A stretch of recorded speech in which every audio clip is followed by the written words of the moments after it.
And we're back.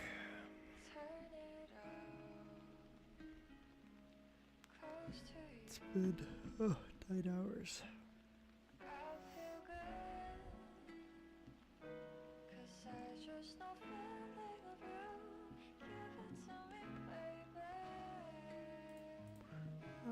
Let's do Wordle. Let's do connections really quickly.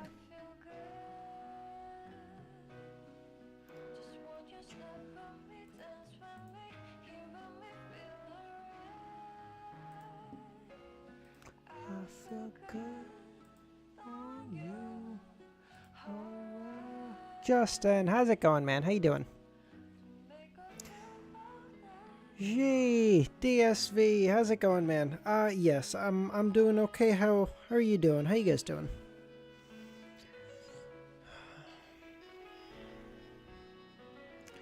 Trash patch.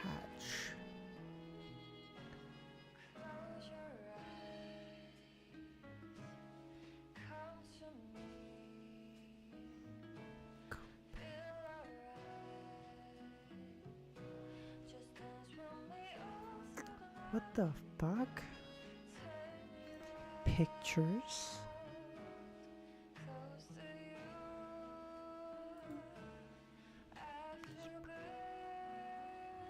I'm gonna sleep in like 15 minutes. Yeah, no worries.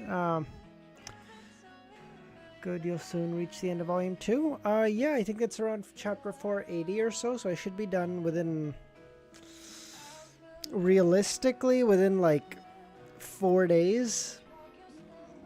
But we'll say 5 just in case like I need to take a day off or like I take Sunday off or something. I don't think I should need to, but you know, just in case. Music, laptop. What is this, man? Laptop, tablet, desktop. We got art for the new layout. I might fall asleep midstream. No worries. Yeah. Username sent me some new art, so I decided to put it on. I really like this. It looks really cute. So I decided to go with this one. Look good. Tablet, laptop, music. Hold on. Abinay, how you doing? Pictures, music. Laptop, tablet? Ah, fuck off.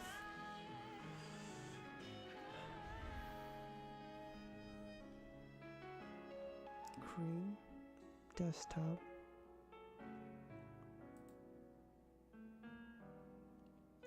Cream of the crop. Patch. Thinking like maybe something related to flowers and shit. I don't actually know. God, I fucking hate. I'm so bad at connections, dude. Always. God. Just whatever. Just let me get it done. So I can start reading. I don't care. Fuck off. What is it? Folders on desktop, music, pictures. Fuck you. Medicine formats. You were out of your fucking mind. Things that open like a clam. Fuck you. I was never gonna get that. I could have spent a lifetime on it. Wouldn't have gotten it. Doesn't even matter. I was doing connections. All right, let's. It's 11 or whatever time it is for you guys.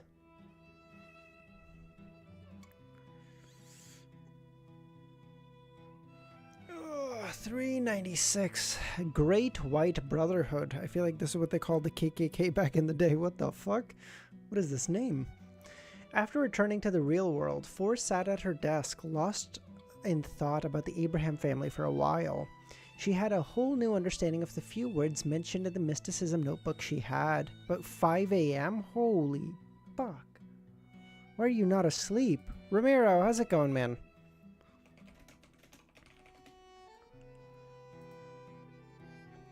So that's how it is. It's no wonder Mrs.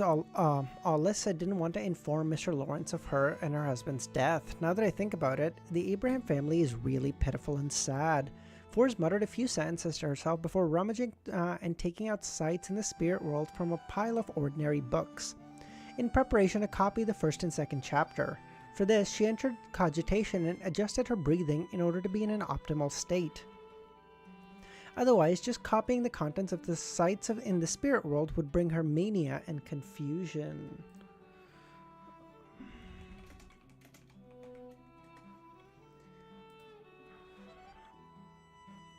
The words clearly didn't have any spirituality, but once they were combined together to describe those ridiculous scenes, it was as if they had the ability to affect emotions.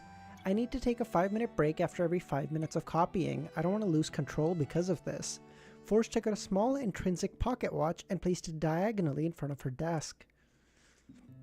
In the Berg household in the City of Silver, Derrick woke up as a flash of lightning illuminated everything that flashed in his eyes. He looked around, but he didn't feel like he was being monitored. But the hangman's precise description of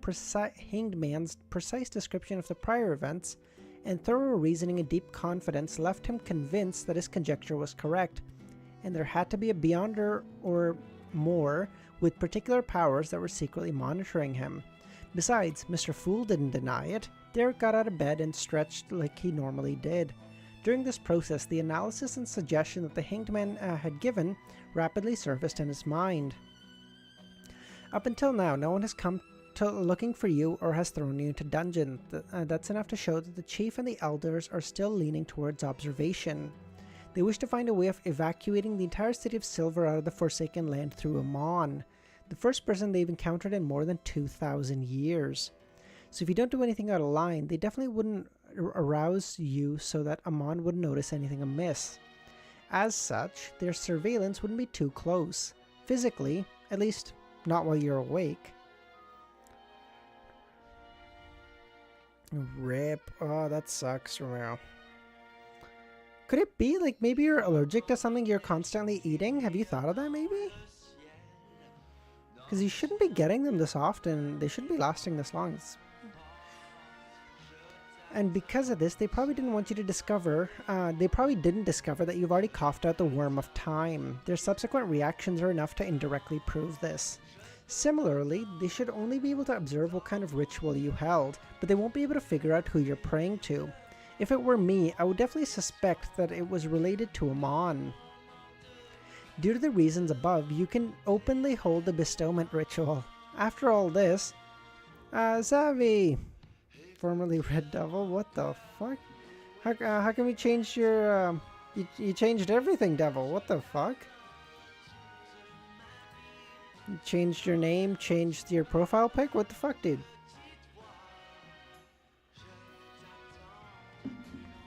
And it wasn't like that long since I saw you, it was like 9 hours ago, what the fuck?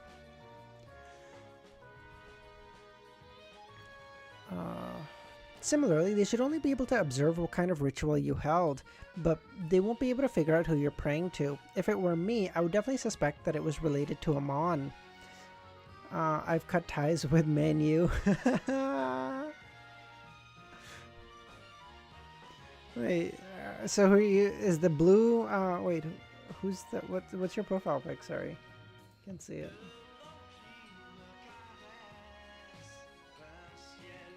I don't know what your profile pic is.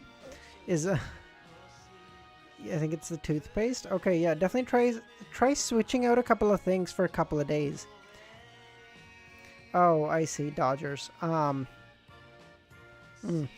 I would have thought with the blue you would have gone with Chelsea. Due to the reasons above, you can openly hold a bestowment ritual. After all of this, you can push the blame onto Amon.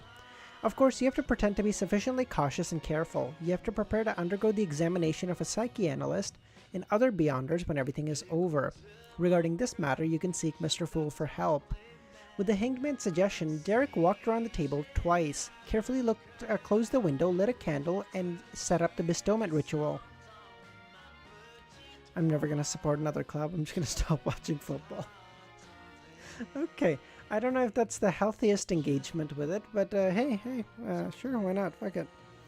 Above the grey fog, within the towering ancient palace, Klein was staring idly at the stone pillars that supported the dome. Oh, look. Feeling that the building had been willed, that he had willed resembled an Athens temple. Is it because of my own subconscious? His thoughts wandered. At that moment, the dark red star corresponding to the sun began to emit light, and it quickly dispersed the ripples to form an illusory and mysterious door. Above the gray fog, a small amount of power was stirred up and it flowed like water. Good night. All right, thanks for popping by, G. I appreciate it. Have a good night, bud.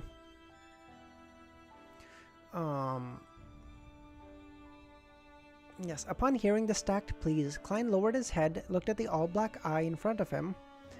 Let's hope little son doesn't lose this, or Mr. World would have to be gloriously sacrificed. Dude. It was precisely because he had the all-black eye that Klein, who wasn't a marionettist, could control the world as a fake person, allowing him to act as if he was made of flesh and blood. Once the item was lost, he would have to let the world die to prevent the magic from getting exposed. While sighing, Klein emanated his spirituality, stirred the power of the fog into flowing towards the illusory door, forcefully pushing it open slightly and stabilizing the transmission channel. Soon after, he placed the all-black eye into an iron box and threw it into the gap, and casually said, "Do not touch the item inside." After doing all this, he didn't stay much longer because he knew the little son wouldn't be able to find an opportunity to take action very quickly, and since he was unsure when Miss Magician would be able to finish copying the 2 chapters, Klein relaxed and descended. In the Burge household, okay, is it Burge or Berg? I always call it Berg, and I feel like that's better. As soon as Derrick saw the iron black box on the altar, he heard Mr. Fool's voice. "Do not touch the item inside. Do not touch." Derrick made a note. After thanking Mr. Fool and the world, and ending the bestowment ritual, he opened the box with extraordinary care and examined the contents. It was a completely black eye without a pupil. Just looking at it threw his mind into chaos. His thoughts became sluggish. Faint, indistinct, and seemingly crazy, raving sounded in his ears. Jesus Christ, for him, just looking at it fucks him up, let alone touching it? Jeez. After a sudden shiver ran through his body, Derrick closed the lid of the iron box, picked up a silver dagger, and completely sealed the room with spirituality. Then, he put the iron box into a secret pocket inside his clothes, fixed the axe of Hurricane in place, and left the room, heading straight for the training field. Oh God. The exploratory team were still under a quarantine. However, Derrick had no plans to take action today. He carefully followed the Hanged Man's instructions and planned to observe the situation and patiently wait for an opportunity. Of course, if it was a good opportunity, he would act decisively. If anyone says Burge, you're an op. Okay. Okay, Berg it is. Upon entering the training field, Derrick circled around the exploratory team's area and saw that they were gathering in 2 groups of 3. Whispering to each other, but once they would notice that someone was watching, they would immediately stop and stand in silence. At times, they would take a few steps, like zombies that had crawled out of the darkness. What would they do if I removed the wall of spirituality and allowed them to sense the feelings emanated from Mr. World's item? Will they turn their head at the same time to look at me? Derrick imagined the scene of everyone's heads turning to look at him, and he felt a baffling, indescribable fear. He held a breath and told himself to be patient and not to panic. City of Silver, top of the spire, in the room that belonged to the chief, demon hunter Colin Iliad was resting his mind and closing his eyes. He looked towards a dark corner. A human figure stood up from the ground and with a twisted posture. It swayed slightly and said with a voice that sounded like a metal abrasion. Abrasion. Yeah, fuck me. Derrick living in a horror movie? Dude, unironically, I can't remember. Someone said the meme of like average Audrey plot, and it's like so cute. Like it's about the dog, and you know she's chilling, having tea and stuff. An average Derrick plot, and this motherfucker's like fighting the horrors of humanity and gods at the same time. Holy fuck, his life is so depressing. Your Excellency, Derrick Berg has held another ritual. According to my observation, it's likely to be a bestowment request, very similar to the sacrificial rituals we hold, but what's different is that he received a response and was given an iron black box. I couldn't see what was inside, but it gave me a very evil and dangerous feeling. Just an average day. Dude, unironically. Like, this man walks through the fucking seventh circle of hell on a daily basis. And then even then, he's like little son. He's like adorably cute, and is like naughty dawdy daw. Audrey basically lives in England, so her life is worse.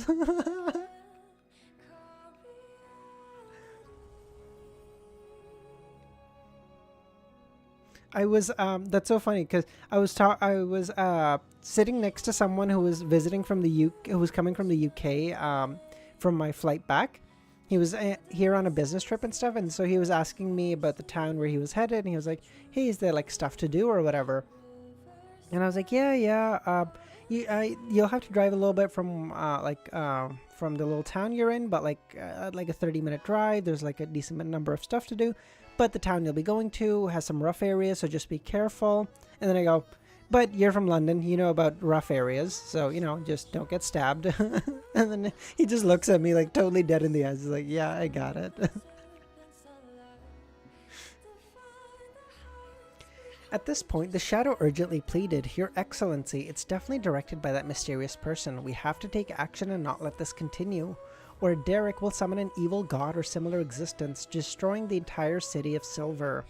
Derrick took this on for a reason. He needed that light. Dude, like unironically, he was there and he was like, "Dude, I need to become the light or I'm gonna fucking kill myself. This is miserable." Colin's expression became unusually grave. He stood up and paced slowly and he said, "Let's wait a little longer." "Fool, how's it going, man? It has indeed been a while. Thanks for popping by. How you doing?"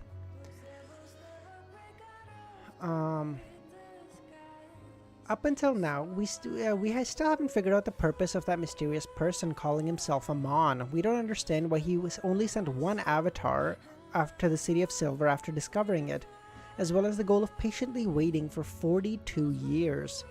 If his intention was to solely destroy us, he wouldn't have taken such incomprehensible actions. Just wait a little longer. This may be our hidden hope, the hope for us to survive the apocalypse when it comes. Just as he finished his sentence, a bolt of lightning flashed past the window, illuminating the pitch-black sky and gloomy room. When it was almost over, Klein finally received when the evening was almost over, Klein finally received Miss Magician's prayer and obtained the first 2 chapters of the sight in the spirit world through the sacrificial ritual. When he sat in the seat that belonged to the fool, he leisurely flipped through the copied notebook and he read them, line by line. He was stunned to find himself increasingly irritable. What's happening? These words don't contain any spirituality. The paper is ordinary as well. It couldn't be a sealed artifact, so how can it affect my state of mind? Furthermore, I'm above the grey fog, a fog that can even sever the influence of a true god. Klein frowned, leaned back, and carefully recalled the information in this book of secrets which had a similar phenomenon. Not long after, he understood the reason. When certain existences were described in detail, even in text form, it would affect the reader's thoughts and psyche. Among them, the scariest were records related to true gods. A book explaining a particular god in detail would cause the reader to go crazy and distort their ideologies. As for Beyonders, there was a higher chance of them losing control.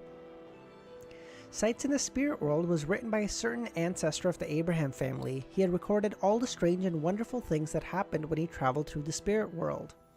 In the first chapter, he described the lights in the Spirit World. He believed that the 7 rays of pure light of different colors contained the limitless knowledge of different domains, and that no matter where the traveler in the Spirit World was, they would be able to see them blinking higher elevations. Hold the fucking phone. I need to reread that. Hold on. Pure light of different color contained the limitless knowledge of different domains. And that no matter where the traveler was, they would be able to see the blinking. Hold on. So it's saying the 7 rays of pure light. The 7 rays, I assume, referring to the 7 colors of the rainbow, I would assume. Contain limitless knowledge of different domains. What does it mean by different domains? Does it mean like different worlds, like the spirit world, the physical world, and like the consciousness or whatever that like Audrey refers to, maybe? What was even more surprising was the 7 rays of lights were alive. They were like spirit bodies that lingered there.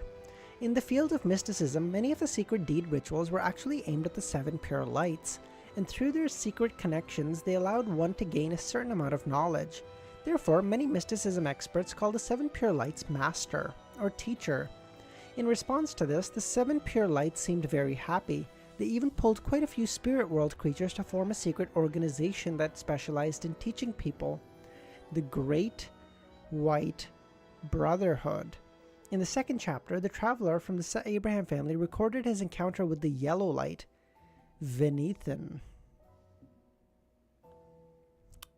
Okay, I feel like I just need to copy paste this like entire fucking thing. What the fuck? Okay, I'm just gonna copy paste all of this into my notes because Dude, oh my god, Devil, I think that was the first sentence I said when I started the stream. You can fact check me on that. Like, that was like one of the first things. As soon as I read the title, I was like, hold the phone. I feel bad just saying this. What the fuck?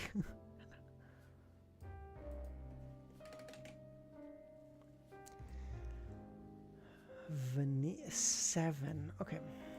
Seven, in my mind, refers to the colors of the rainbow. But they might these also be gods above the gray fog?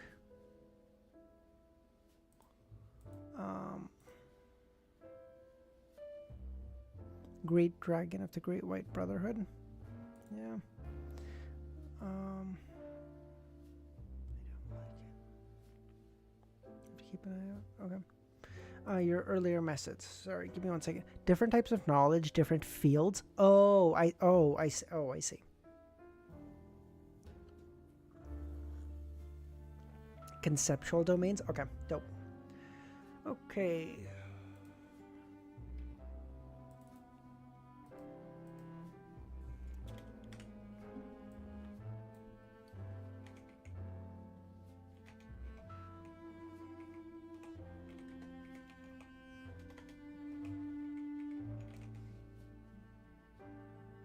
Dope.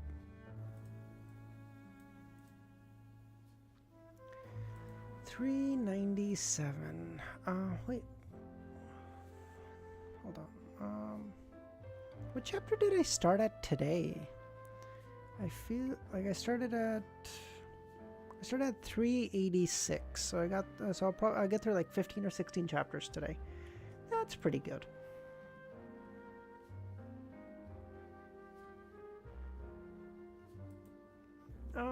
You know what? Sorry, give me 1 second, guys.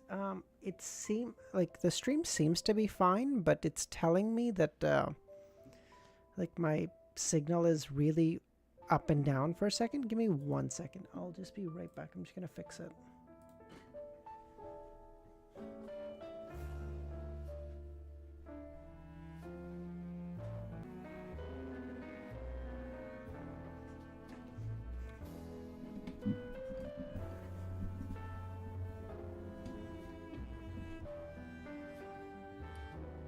Okay, that should do it. Sorry about that. Should stay pretty consistent now. All right, let's go. Relying on the power of the mysterious space above the gray fog, Klein quickly recovered a good state of mind and continued to read the second chapter of the sights in the spirit world. The Traveler.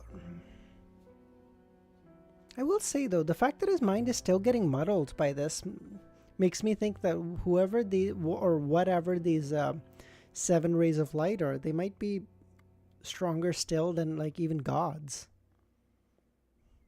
Do you know what I mean? Like, maybe that's not true. Maybe I'm looking at it wrong, but, like, even EBS and the True Creator have difficulty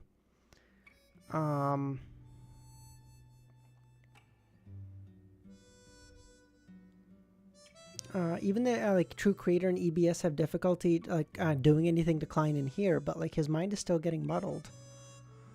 Wiz, what's with this unknown god bias? Well, what's the saying, Bullseye? Better than devil you know than the one you don't. That sort of thing. You know, you don't know someone. They're an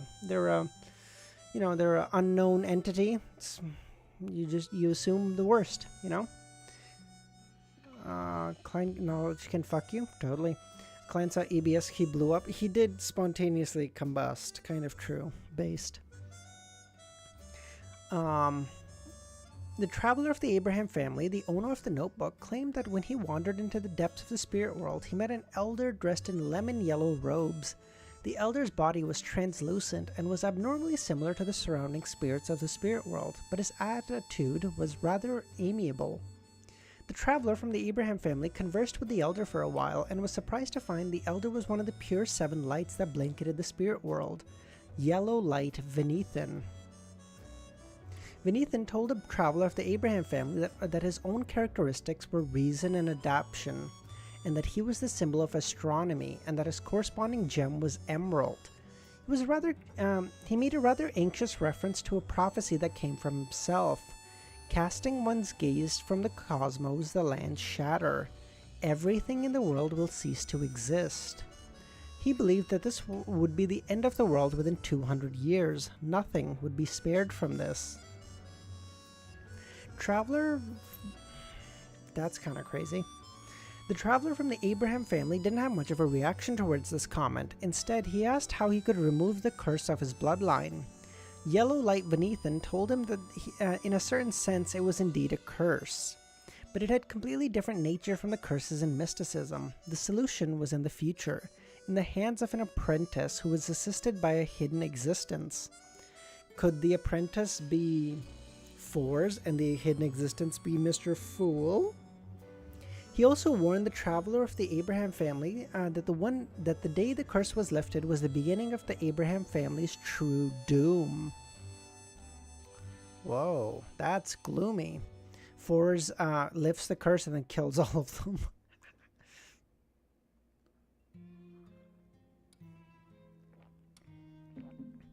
As for what the tribulation was, he said that he wasn't so sure himself. He believed that it involved a great existence on the level of gods. That's interesting. The fact that this is phrased a little weird because it's basically a great existence talking to a human who's now referring to another great existence. So the phrasing of this is weird. You know what I mean? Like it says he believed that it involved a great existence on the level of a god.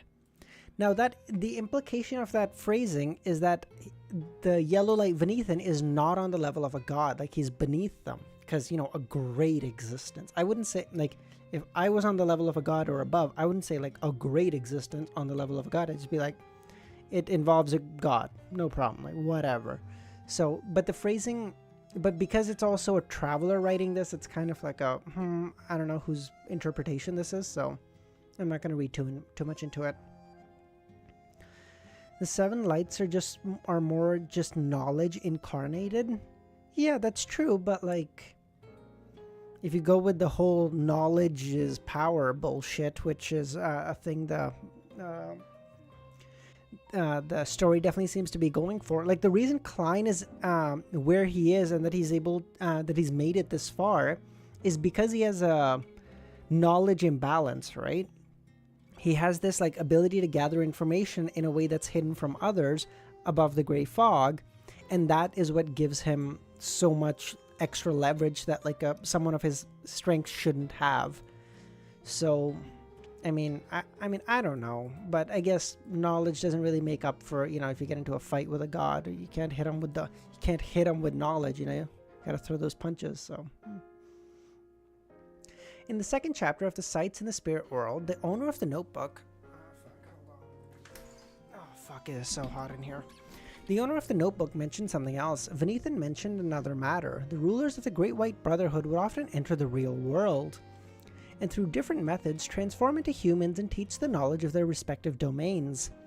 Since the 5th epoch, many of the mentor-level characters of the different domains were their incarnations. For example, the greatest astrologer, D. Forsman, in the last 1,000 years had proven that the world was a planet. He was none other than the human incarnation of the Yellow Light Venethan. Hit him with the Omega-verse knowledge? Fuck yeah. I wish I was Mr. Doe for personal reasons. Okay. Yeah, that would, that's the equivalent of, like, what you're saying, Justin. That's the equivalent of, like, Deadpool in Marvel Comics, where he's just like, Ah, fuck it, anything can happen. We're comic book characters because he knows that he's a comic book character, so he don't give a fuck what happens. He'll kill everything. He's like, it makes for good writing. He's like, he's a lunatic. Based on this, the owner of the notebook raised a theory, which Pure-Light's incarnation was the Roselle Gustave, who could be considered a mentor in many fields. No, he wasn't. If you really want to think about it, then he's probably a green light. I don't get the joke. What I do... it's not a color, but like my immediate instinct when they said like the lights can reincarnate as, or like become become a human as incarnation, I was thinking like maybe Azek was one of them, like the black light or whatever, but black isn't a color of the rainbow, so no, that's dead on its face. But based on this, he judged that the owner of the notebook wasn't an extremely ancient beyonder. However, judging from the fact that the person didn't refer to Roselle as Emperor, the tour of the spirit world had likely taken place during when Roselle was still a consul, or when his proclamation as an emperor wasn't widely recognized. Of course, it didn't prevent the possibility that the beyonder of the Abraham family refused to recognize any emperor other than that of the Tudor Empire. A traveler can roam the spirit world. It must be a high sequence. If it was a high sequence beyonder, Mr. Door would have long since been rescued, and the so-called bloodline curse wouldn't exist. Thus, the owner of a diary must be a sequence 5 beyonder, or 6, with a mystical item. Although the Abraham family has declined, they aren't exactly weak. Why is Yellow Light Venethan's prophecy similar to that of the demonist sect in the Aurora Order? The apocalypse is coming. From the period that I predicted, the apocalypse should only be 2 or 3 decades from now. Klein frowned as he thought. Or most likely... Oh, wait. Oh, like the sciences. I see. Thank you. Paul the Venetian.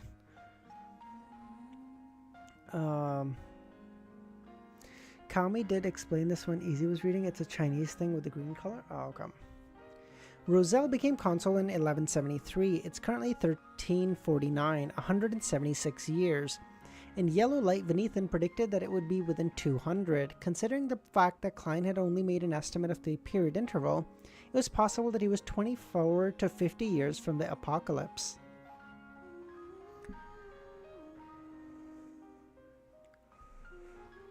Maybe because of green hat? Oh no! Oh, that'd be funny. Maybe the joke is when Roselle got the girl he was interested in stolen. And just copy paste the whole chapter. Yeah, fuck you, dude. No shot. I will just do the thing really quickly. The apocalypse part. The fact that the apocalypse would be here within 24 to 50 years or so. I'm going to toss that in.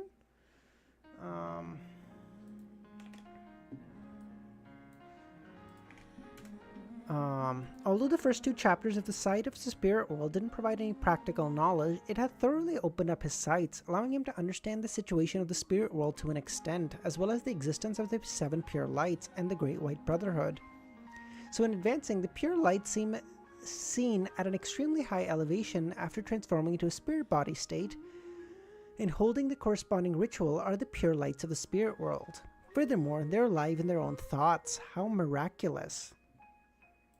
I wonder if Klein could theoretically pray to one of the 7 lights to try to gain more knowledge. Like, he knows the name of Yellow Light Venethan. He could try to pray to him and try to get something that way. Again, they're knowledge incarnate, so I don't know if like they would get prayers like gods, but I mean, might be worth a try.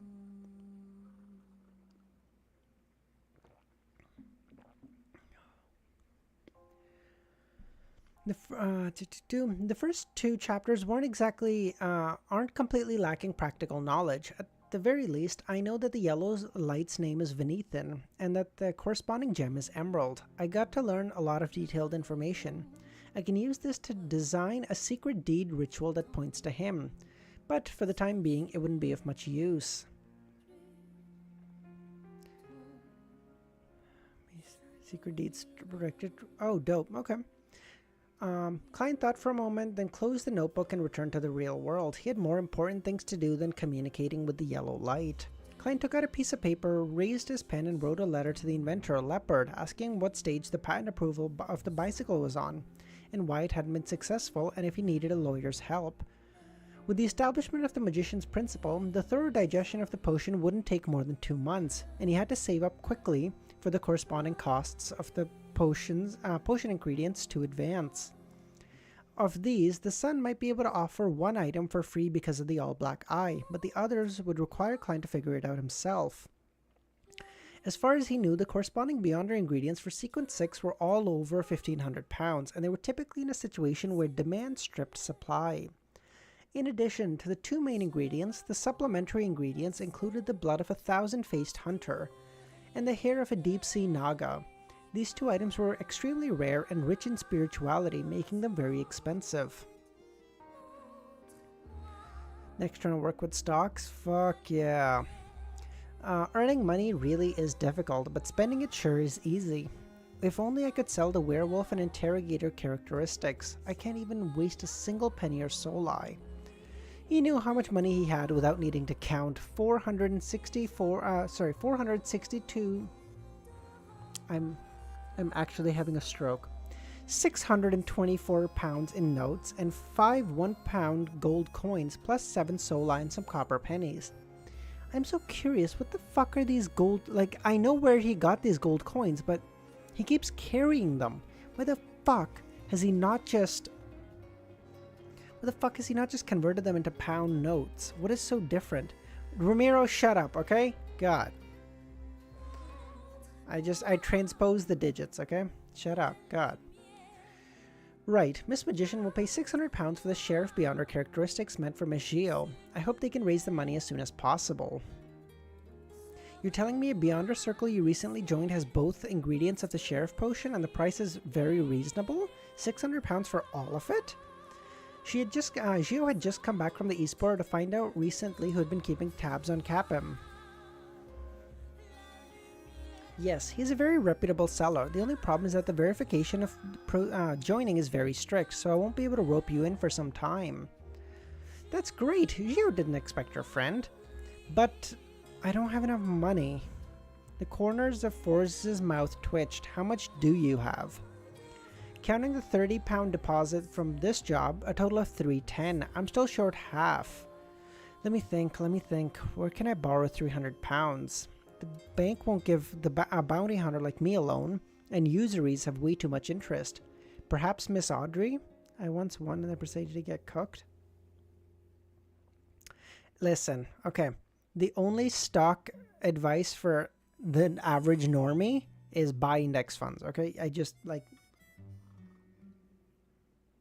If you try to buy individual stocks, I promise you will get fucked. Just don't bother with it.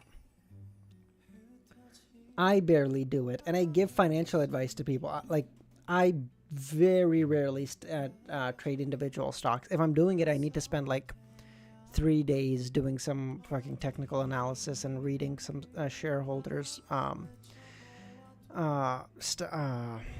disclosures and stuff. So just don't. I made a good profit from Trump coin. That's got to be a fucking joke. Why are we all poor? Wait, hold on. Why are we all poor? Force couldn't help but sigh. Miss Audrey rarely comes out these days. She seems to be busy with things, and borrowing money from her isn't always a timely thing to do. We can try Viscount Glaint first. If it's too late, then I can help you pay the rest. I have 430 pounds. That's enough. Gio blinked and lowered her head. Fours, you're the best. When I advance to Sheriff, I'll make even more money. So, why don't you do the cleaning today? How's that? Force smiled. City of Silver. Derrick left the training field and returned home.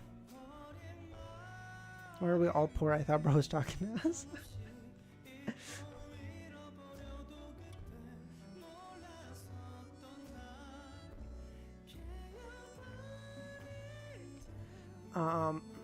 Derrick left the training field and returned home. He had inquired about the exploratory team when being released from quarantine. He had received the answer.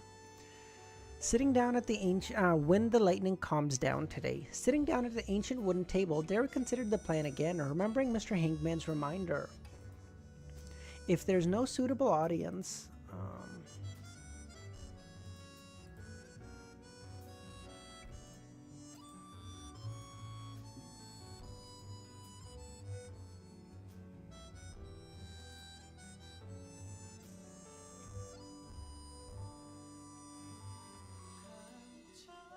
okay, dope.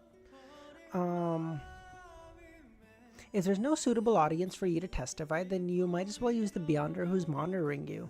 But how do I know when I'm being monitored? The hanged man said with great certainty, but he wasn't detailed enough.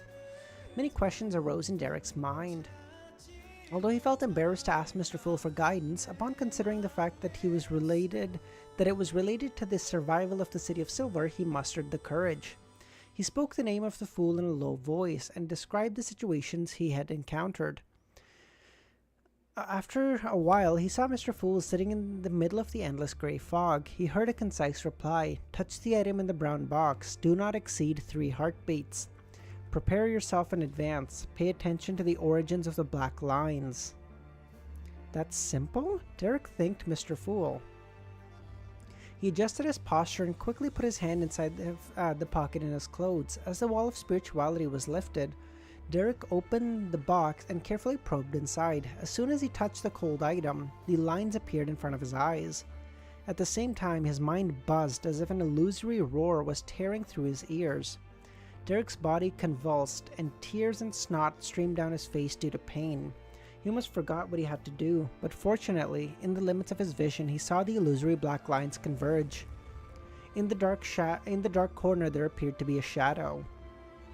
Derrick withdrew his hand at once, as though he had touched a red-hot soldering iron. He collapsed on the ground and began to twitch as if he had been struck by lightning. His mouth couldn't close at all, and saliva constantly dripped from it.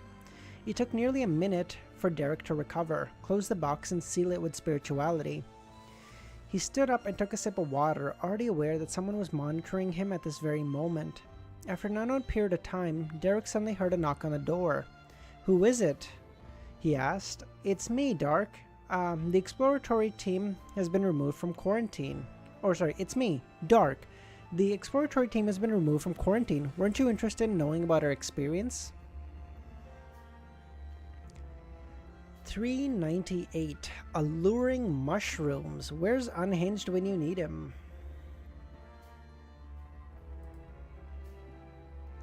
Sin, how's it going, man?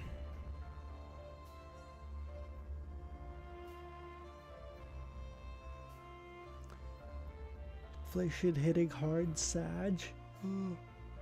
Inflation's been a little rough in Western Europe and North America, not gonna lie to you.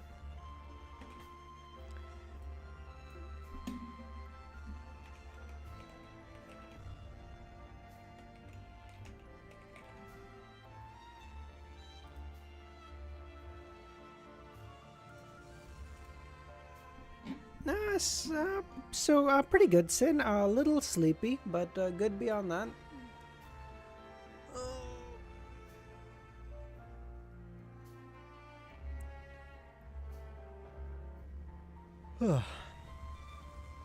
Dark? The image of Dark appeared in Derrick's mind. He was of medium height, slightly plump and strong, an optimistic, cheerful teenager who beamed with a friendly smile. But after the exploration of the fallen creator's temple, he had become reserved and merely smiled at everyone. Once he recalled Dark's change, Derrick couldn't help but quiver as he felt a chill down his spine. Why did he suddenly come looking for me? Shouldn't he be heading home after the quarantine? Suddenly he thought of a possibility. Elder Lovia knows that I've suspected something abnormal has happened to them, so she sent Dark to deal with me? Derrick was first shocked and filled with horror, but immediately following that, he felt that it might not be a bad thing. Mr. Hangman said, "If there isn't a suitable audience for you to testify, then you might as well use the Beyonder who's monitoring you. And now, the person monitoring me is in that corner. If Dark was to suddenly attack, he would definitely expose the fact there's something wrong with him. This way, even if I don't use Mr. World's item, I can make things go smoothly." Derrick turned his head to look out the window. Who names their kid Dark while living in a world that's always dark? A a parent who hates their kid. Dude, people name their kids the wildest shit, dude. Am I making this up? Because I feel like there was a story in the States that there was a fucking kid named Gaylord. And, like, I understand, don't get me wrong, I understand it's I think it's a Celtic name or something. But, brother, you name your child Gaylord in America? Are you fucking kidding me? Spelled like you're thinking, okay? Like, you hate your child. What the fuck? I'm not, like, I'm all for positivity and stuff, and, like, you do you, and you, be who you are, but come on, dude. What the fuck? There's an actual guy named Batman bin Superman. Stop. No, you're fucking lying, right? Hold on. No, you're kidding. Oh my god, no! You're real! Oh my god, hold on.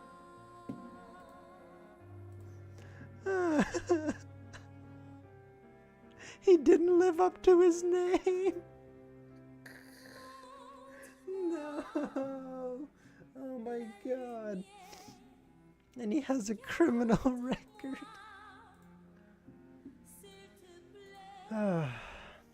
Still better than the name of Elon's kid? Dude, absolutely.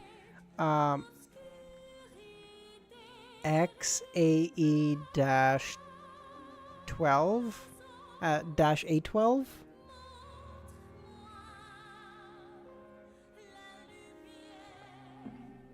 Like, come on, dude. Why the fuck would you do this?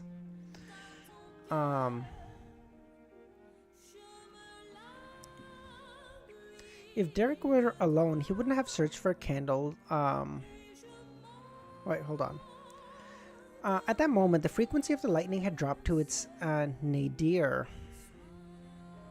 Because Elon is attention-seeking. Yeah, dude. No, he gave some dumbass reason on like the Joe Rogan Experience or whatever. He was like, "Oh, A12 is referring to the Archangel 12, which is a dope ass plane. Don't get me wrong, but like, why the fuck would you name your kid this?" Dr. Z, how you doing? Like, oh, he gave some like dumbass reasoning. Like, I can't even.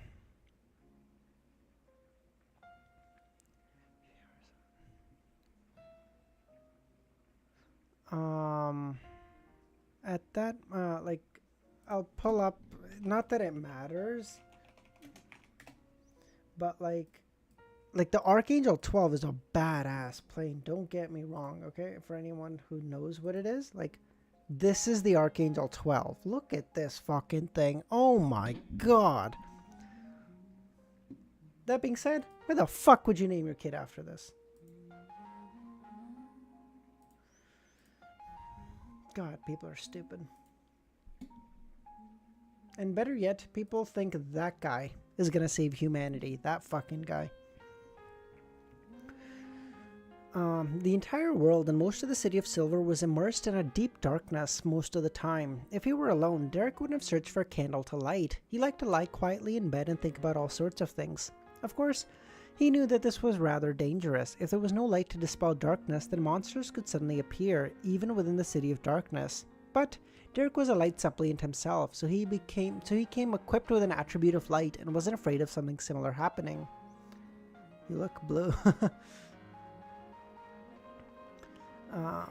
Some people shouldn't reproduce. Yeah, people are.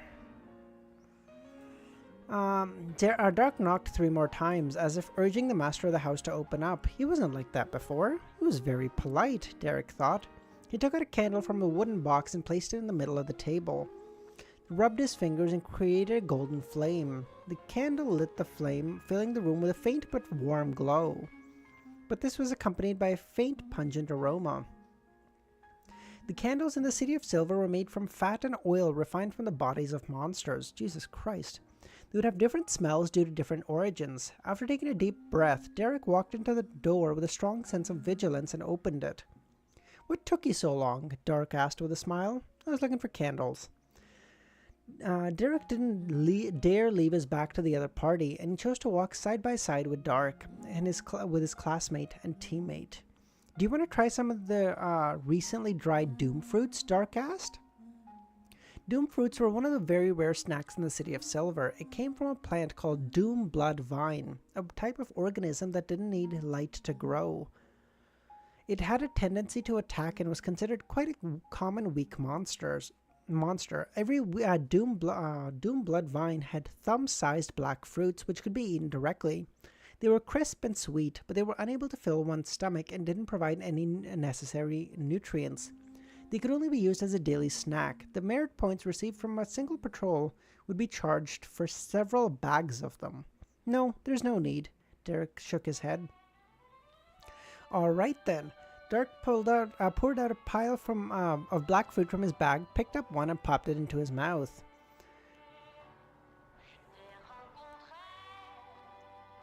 Derrick thought for a moment and took the initiative to ask, "Did you encounter any monsters in the underground area?" Dark stopped chewing and replied, "There were quite a few of them, but they weren't that strong. They were easily eliminated by us. That temple was destroyed a long time ago, so the powerful monsters probably left a while back." He paused for a second and continued, "We found some strange plants at the bottom of the temple. They looked like mushrooms in the general knowledge class. They were especially bright and looked very appetizing. It's been confirmed that they're edible. They can bring about enhancement of one's spirituality and strengthen one's body. If combined with roasted monsters, then it will emit an unimaginable fragrance." That sounds like some fucking lie that people would get you to try to eat some poisonous shit.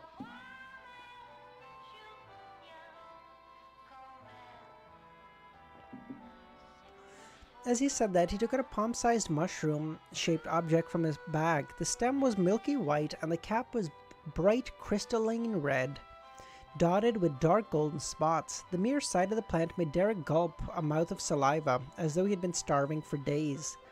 Under the illumination of the dim light, the mushroom-shaped object had an alluring luster that whet his appetite in an irresistible fashion. "Here's one for you," Dark smiled. Okay. Derrick picked up the mushroom and planned to stuff it in his mouth, but in the end he stopped himself and said, "I'll give it a try tomorrow." Dark didn't say anything. He pushed the mushroom in front of Derrick and continued to eat his doom fruits. With great difficulty, Derrick moved his gaze away from the mushroom and asked, "Did he make any discoveries on the expedition?" "Yes," Dark replied extremely seriously. "We found a lot of murals. A continuous series of murals. Do you remember the statue in the temple?" "Yeah," Derrick shot a glance at the mushroom and nodded. A huge cross with a naked man nailed to it hanging upside down.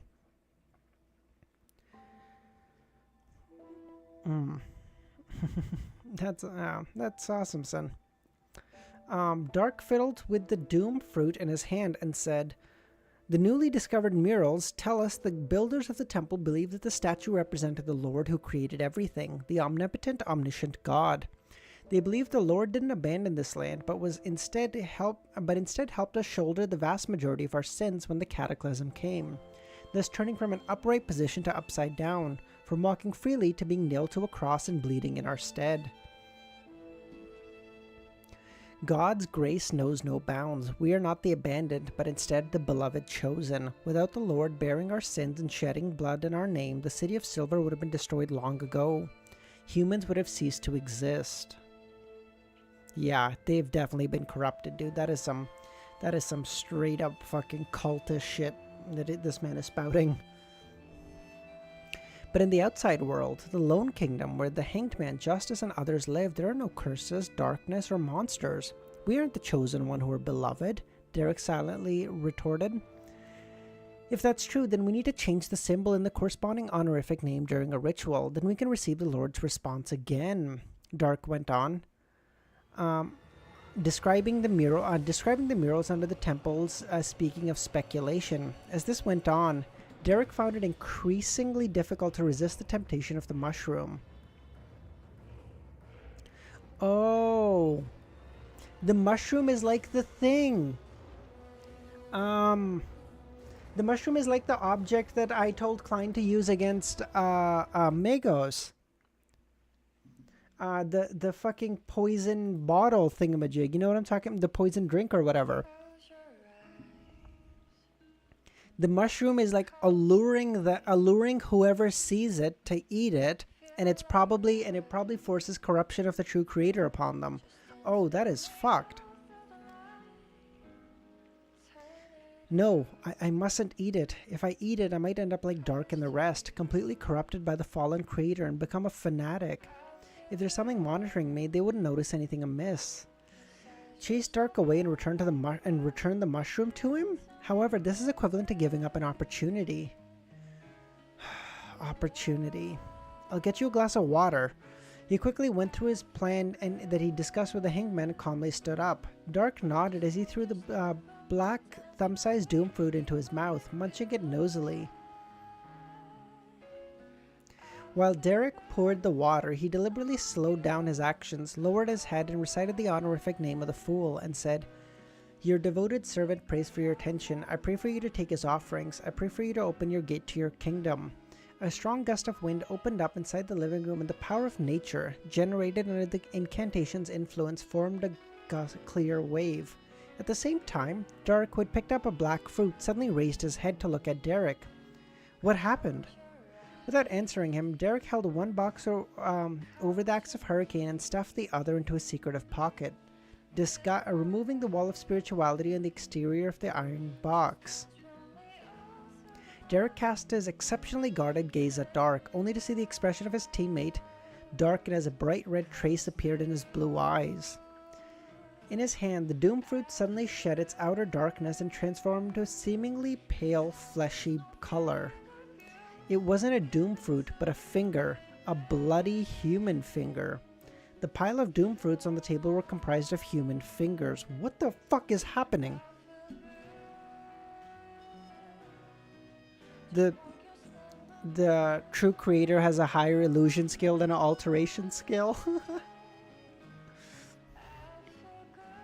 The brightly colored mushrooms had also changed their appearance. It was no longer as beautiful, and it no longer flowed with an appetizing luster. It was a blood-stained scalp with short black hair. What the fuck? Staring at Derrick, Dark opened his mouth, his voice cold and adrift. What were you doing? Backland, 15 Minsk Street. As soon as Klein, who had crawled into the warm world under his quilt, heard what he sounded like a prayer, he struggled to get out of bed, conjured a wall of spirituality, and went above the grey fog. Seated in the seat that belonged to the fool, he didn't hurry to examine the son's request. Instead, he made the Black Emperor card, paper figurines, and other items appear in front of him in a neat arranged order. According to the hangman's request, the scene of the sun stimulating the mutation of the exploratory team's member would happen during a sacrificial ritual. That way, when the matter was concluded, it would be simple to make the object borrowed from the world disappear from the scene, wiping away all evidence. After that, all blame could be pushed onto Amon. As for Mr. Fool, Klein had agreed to Little Son's request to simplify the ritual in an uncaring manner. That was all done to be... All that was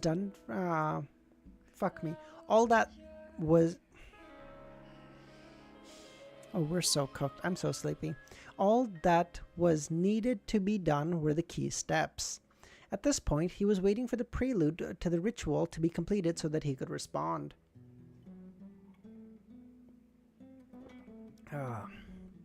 Yeah, I might have eaten one of those mushrooms, dude. What the fuck? $3.99.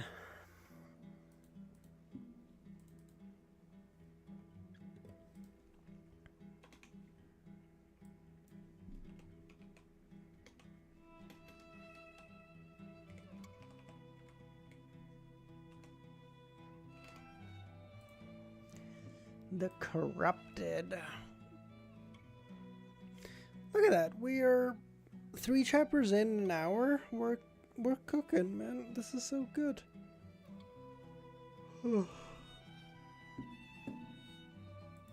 Now we're back to our original pace. This is good. I stopped chatting the man. That means I fell asleep. Alright, sounds good, Sin. In the Berg household in the City of Silver, looking at this blood-stained scalp, Derrick suddenly recalled what it previously looked like. It was a beautiful and alluring mushroom, one that he almost couldn't control himself from swallowing. The doom fruits the Dark had shared with him produced a crisp, crunchy sound when they were bitten into. They were actually bloody pieces of human fingers with pale skin. At that moment, Derrick had a violent spasm in his stomach before a gush of acid surged to his throat. Resisting the urge to vomit, he croaked a line of lyrics. God, please have your kingdom descend upon this land. Your enemies will disperse and your followers will relish with joy. There was a touch of warmth and the holiness in the song, and Derrick felt all the discomfort in his body weaken. His spirituality also became full and lively. His courage, his strength, and agility were all greatly enhanced by this song. That was the power of a Sequence 9 bard.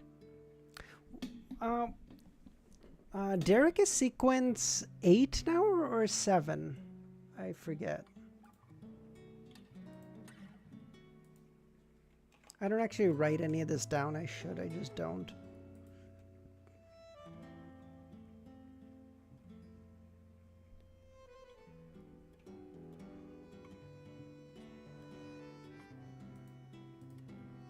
Wait, he's just 9? Dude, I swear he was like an 8 at least. Am I out of my fucking mind?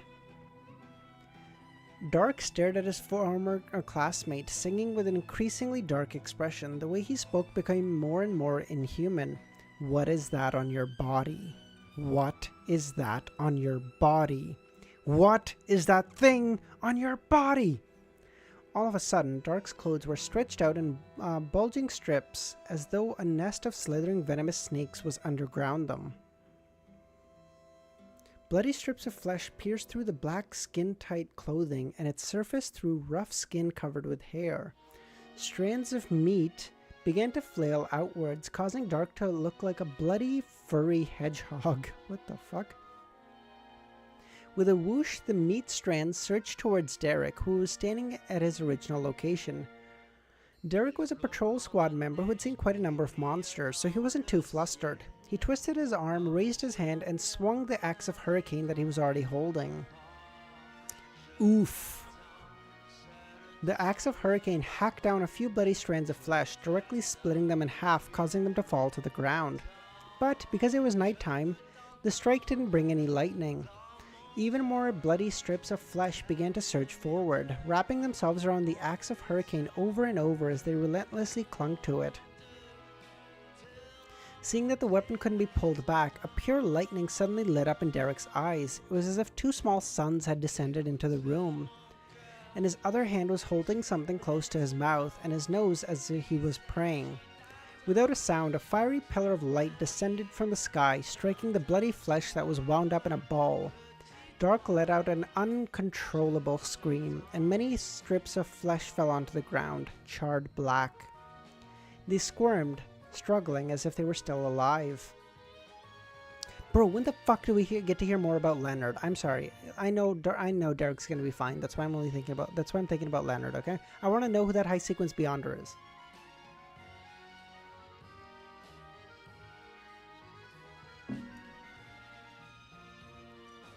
The spirituality contained within these bloody strips of meat was no longer under the control of its original owner, and they gradually merged with the natural power derived from the sacrificial incantation ritual, forming an increasingly bright pink wave. This wave surged into the dim yellow candlelight, causing the light to suddenly burgeon? Forming an illusory and mysterious door. Derrick had long drawn the fool's symbol of concealment on the candle. This was all done in preparation. All of this constituted a simple but complete sacrifice ceremony. As the seed shattered, Dark lunged at Derrick while flailing the bloody strips of meat. There was no fear or tension in his eye, only the purest, most fervent desire. At this moment, Klein above the grey fog responded. With a creaking sound, the illusory door that had many strange patterns opened a tiny crack. Behind the crack was a deep darkness in which countless transparent and indescribable shadows resided. High above these shadows were the 7 pure lights of different color containing endless knowledge. Above the brilliance was an endless grey fog, and above it was an ancient palace that overlooked the grey fog. At least thematically, that puts this palace above the 7 pure lights, which is crazy.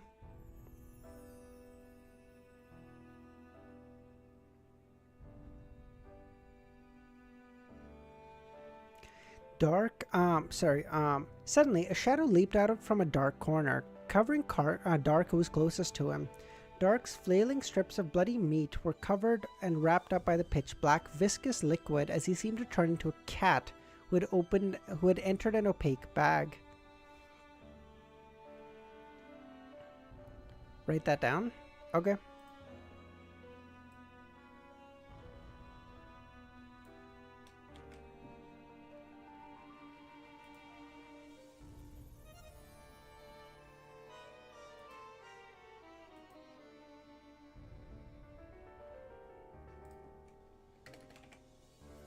That's kind of crazy.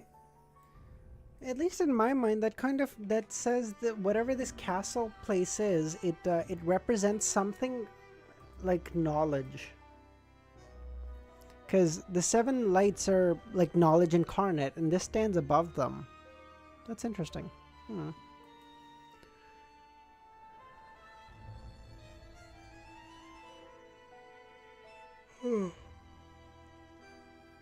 The shadow didn't stop, and it quickly extended across the ground, rushing through Derrick, who had already dodged to another location, and shouted sternly, "Stop!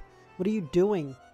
As an observer, his original plan was to watch from the sidelines and record the corresponding abnormalities.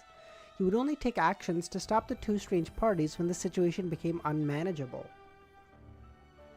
But when he saw the illusory door opened with the strange doors with a crack, he immediately felt intimidated by the deep, mysterious, distant, and majestic scene. He instinctively believed that this was related to a terrifying evil god, and he could only take hasty actions, giving orders in an attempt to forcefully interrupt Derrick's attempts at performing a sacrifice to the being. However, Derrick had already chosen his location to be as far from the shadow as possible. Therefore, to stop the boy who was possessed by the mysterious Amon, the shadow observer had to bypass or take down Dark Regents first.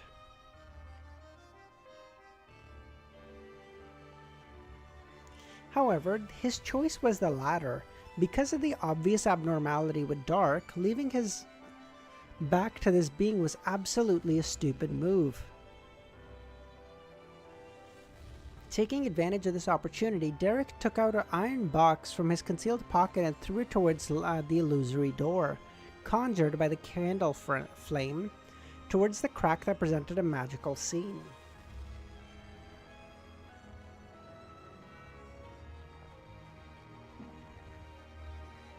As the iron box disappeared, the door that was covered in strange symbols and characteristics closed with a clang, before vanishing. At this moment, Derrick remembered the hanged man's words, and he deliberately warped his facial muscles and savagely moved towards the shadow, before the shadow blinked at him, and he coughed violently, covered up his mouth with his hand before falling to the ground.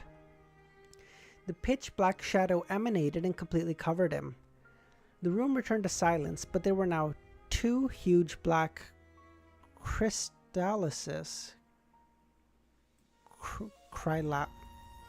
What the fuck? What is this word? Chrysalis. On the ground. Wait, there were now 2 huge black chrysalis. Does that mean the one that Dark had was also cleansed? After a while, the pitch-black viscous liquid withdrew and reformed within a shadow. The silhouettes of Derrick and Dark appeared once more. I'm learning new words every stream. Dude, unironically. The former lay there unconscious, but his tiny, strange worms with 12 transparent rings that dropped from his hand. The latter had already turned into a lump of flesh, squirming and roaring as it prepared to attack.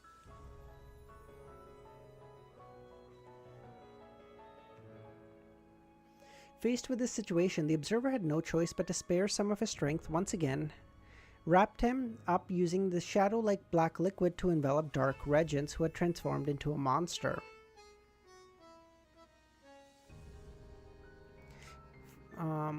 Glancing at the scattered pale fingers and the bloody scalp with the short black hair, the observer couldn't help but take a deep breath. Using his Beyonder powers to control the shadows outside, he created tidal waves to inform the chief inside the spire. Only after doing this did he carefully examine Derrick's situation and saw the strange transparent worm. This. The avatar that Amon hid inside the body is dead, the observer muttered in surprise. As he recalled Dark's strangeness, the terrifying mutation in the mushroom and the doom fruits, he began to have a rough idea of what happened. Perhaps Amon was the arch nemesis of the mastermind behind Dark's corruption. In order to foil the other party's ploy, Amon was willing to sacrifice his avatar. Derrick's visit to the training field to observe the team and report to the chief were both Amon's attempts to rid himself of the enemy without exposing himself. The mastermind behind Dark's corruption had noticed Derrick's strangeness, so he sent Dark to control him, and the bloody scalp and fingers were props to achieve his goal. As he thought of this, the Monitor suddenly agreed with the chief's concern. The apocalypse, or an even greater threat, was to befall the City of Silver. That's why the City of Silver would repeatedly encounter so many strange events and existences that lurked in the darkness. If I was from the City of Silver and saw Derrick sacrifice like that, I would take emotional damage. Their city holds hard, complicated rituals for days. No one answers. Derrick throws it, and it works. Based. You just take you're just like, you know what? Fuck this. I don't believe in anything anymore. Chrysalis is the thing that becomes a butterfly. Oh. Or more specifically, it's the growing butterfly before it can move while it's still dormant. Oh. Jesus Christ. Okay. Inside the chief's room at the spire, the shadow recounted everything that had happened. The grizzled, facially scarred Colin Iliad nodded gently after hearing the recount. Derrick, or should I say Amon, had really prepared ahead of time. The candle was with a great symbol engraved on it, the evil object that can expose Dark's problem, and Derrick's excuse of pouring water to a whisper, as well as finally sending all the item in a sacrificial ritual. All of this indicates that there is an entire situation developed according to his plan. Mods are cuter than butterflies? You're fucking wrong, okay?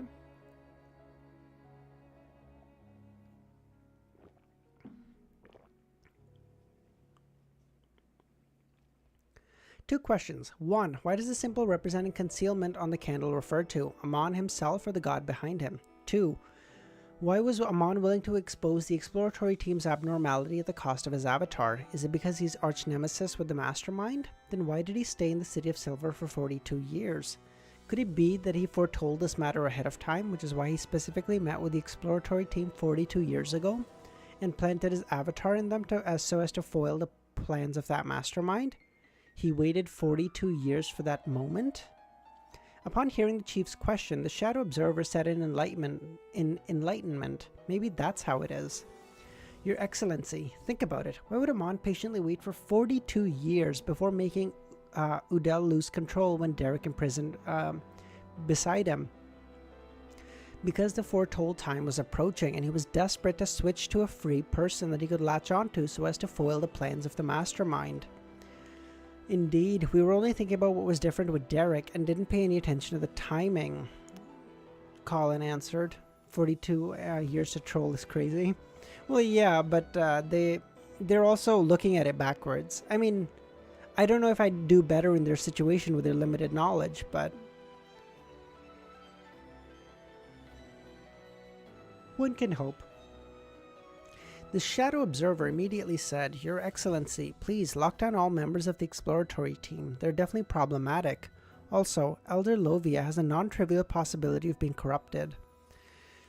Colin frowned and said, Before you report this matter to me, and even before Dark went out, Lovia said to me and told me that she suspects the members of the exploratory team have been contaminated. She recommended that we secretly monitor them, and if necessary, have Elder Hawick and have them guard Elder Hawick's inverted mausoleum.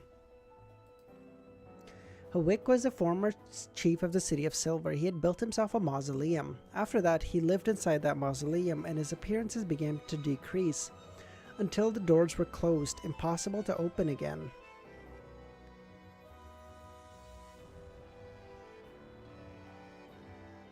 We only know of 2 mausoleums, right?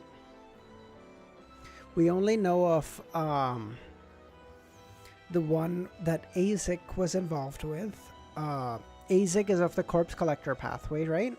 So it could be involved with that, or it could be involved with something of the lawyer pathway. No, moths are cuter than butterflies. Butterflies are very, very scary. Their head is so scary. It has a distance between the ring that gathers attention. By the way, anytime someone says moths...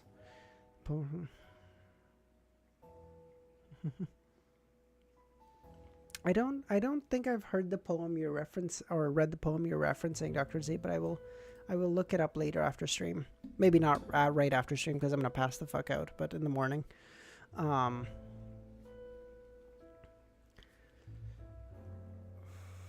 Lovia had long mentioned of an abnormality, and the Shadow Observer asked in surprise. After receiving a positive answer, he muttered to himself, "It's good that Elder Lovia doesn't have any problems. I've already sent people to lock down the members of the exploratory team, but we can't ignore any other possibility." Colin let out a sigh. "Let Aflor come to me. I will interrogate Derrick together with her." 400. The growth of the rookie. Oh my god. Yay. We're at 400. Let's fucking go. Oh god.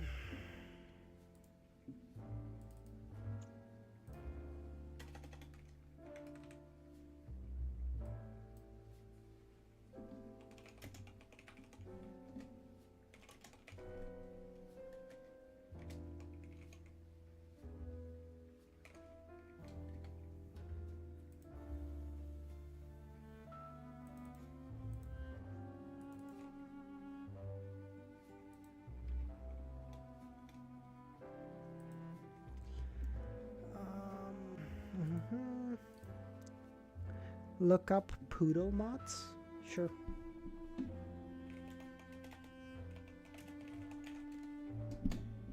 Oh. What the fuck? I don't know how I feel about this.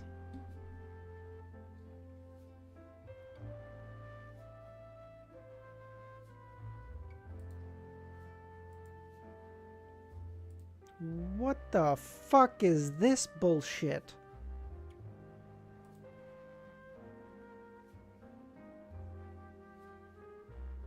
What the fuck? That looks so scary. What the fuck?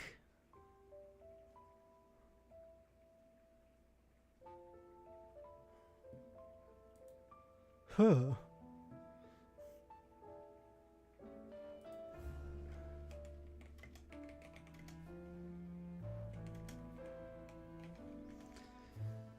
The only thing I think about when I think of moths is I think it was Nietzsche. Was it Nietzsche who said this? Who was like, if you kill a moth, you're a hero. If you kill a butterfly, you're a villain. Even morals have aesthetic criteria.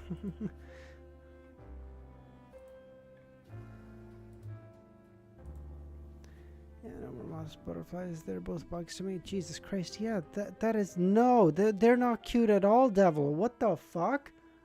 Ugh.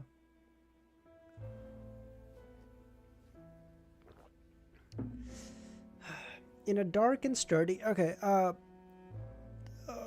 we'll see how we feel. I might end on this one, or I might do one more. I don't know. Oh, fuck. I'll try to complete 401 as well, but my frequency of yawning is getting worse and worse, alright? In a dark and sturdy room, Derrick Berg, who had feigned unconsciousness, suddenly rolled to his feet. His axe of hurricane had already been taken away by someone sent for inspection. Every pocket on him had also been emptied out, leaving nothing behind. Derrick took a breath and looked around steadily. His eyes lit up with 2 sun-like beams, causing everything in the room to be reflected in his eyes. The furniture only consisted of a table and 2 chairs. Apart from these, there was also a stone-paved floor with strange patterns on it.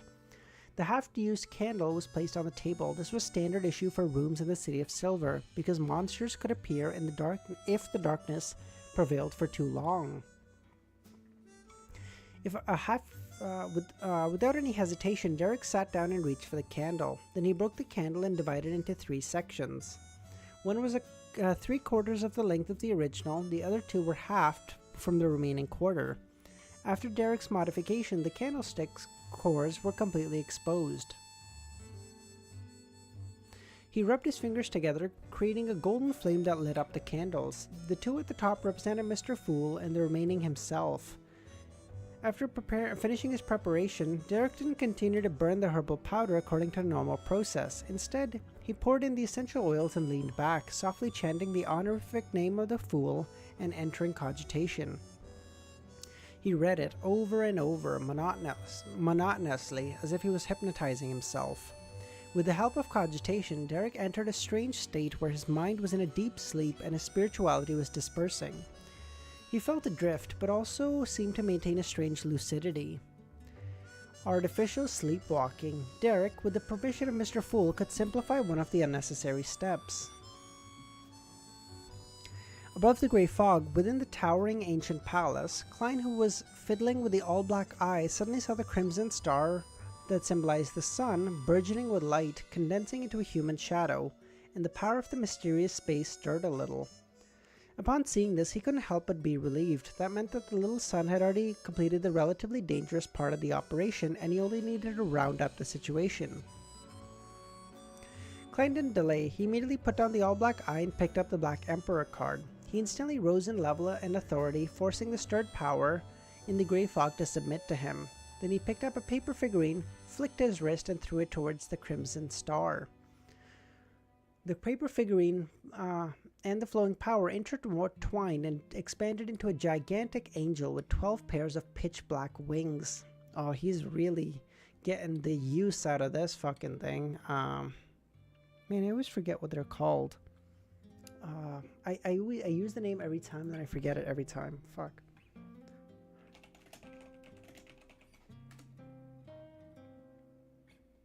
Seraphim.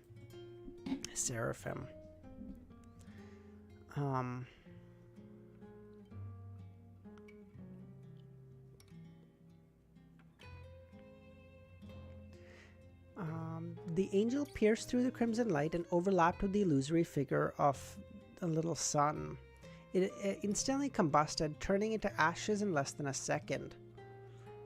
At this moment, Klein could no longer affect the situation of the City of Silver. The only reason I even know that term is the DC show Lucifer. I don't know if anyone's seen it. That's the only reason I know that word. I feel like it didn't even come up when I read through the Bible. It might have. I don't remember it anyway. At this, my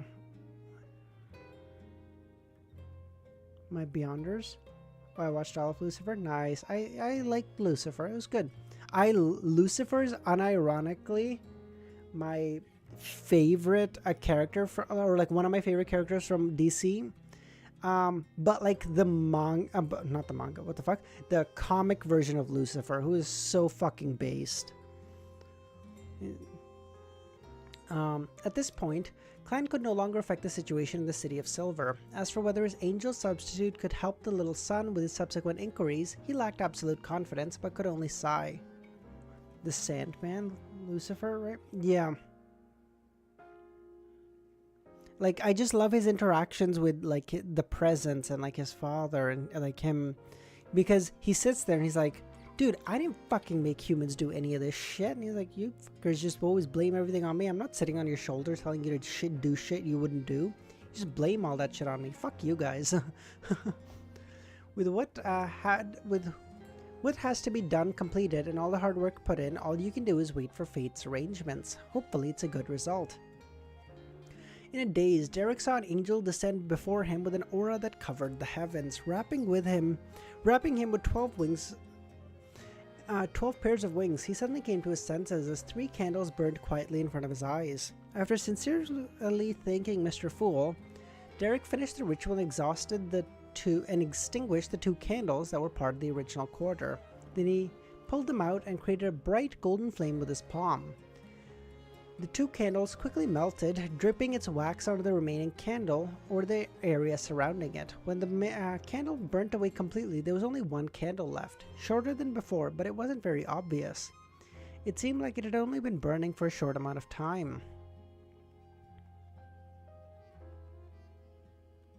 Was the angel to protect him from like divination? Is that what it was?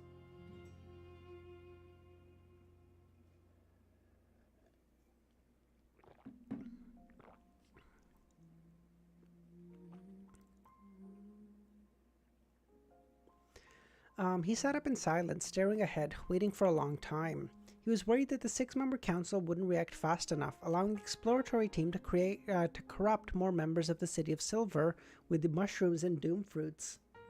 He was afraid that the chief and the others would find additional clues somewhere, thwarting his preparation. He hated those outsiders who lurked in the darkness, constantly carrying strong malice, including Amon and the fallen creator. He felt guilty that he had avoided the expedition without warning Dark and the rest. Oh, from hypnosis. Oh, I see. I see.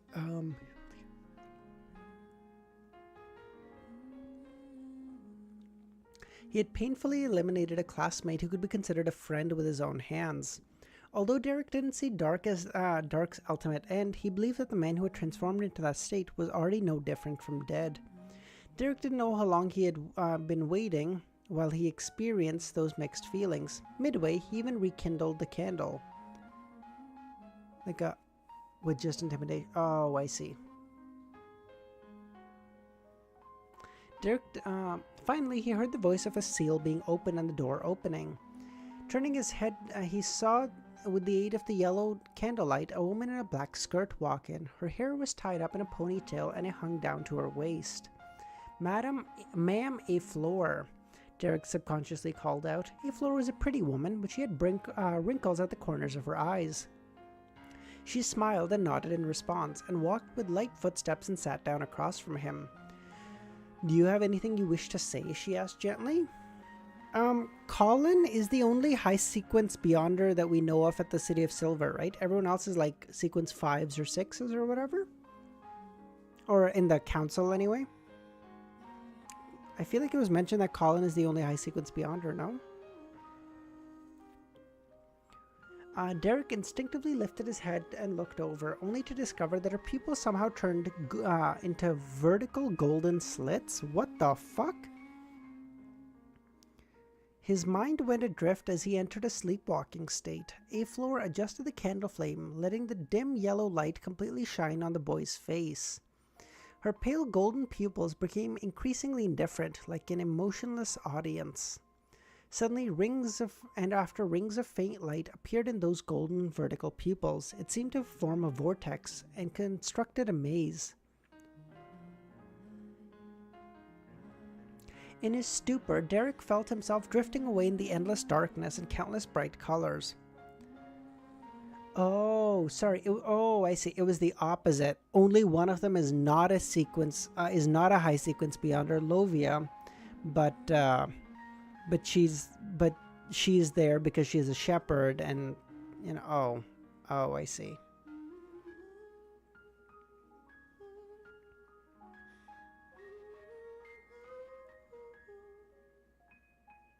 Yes, conceal.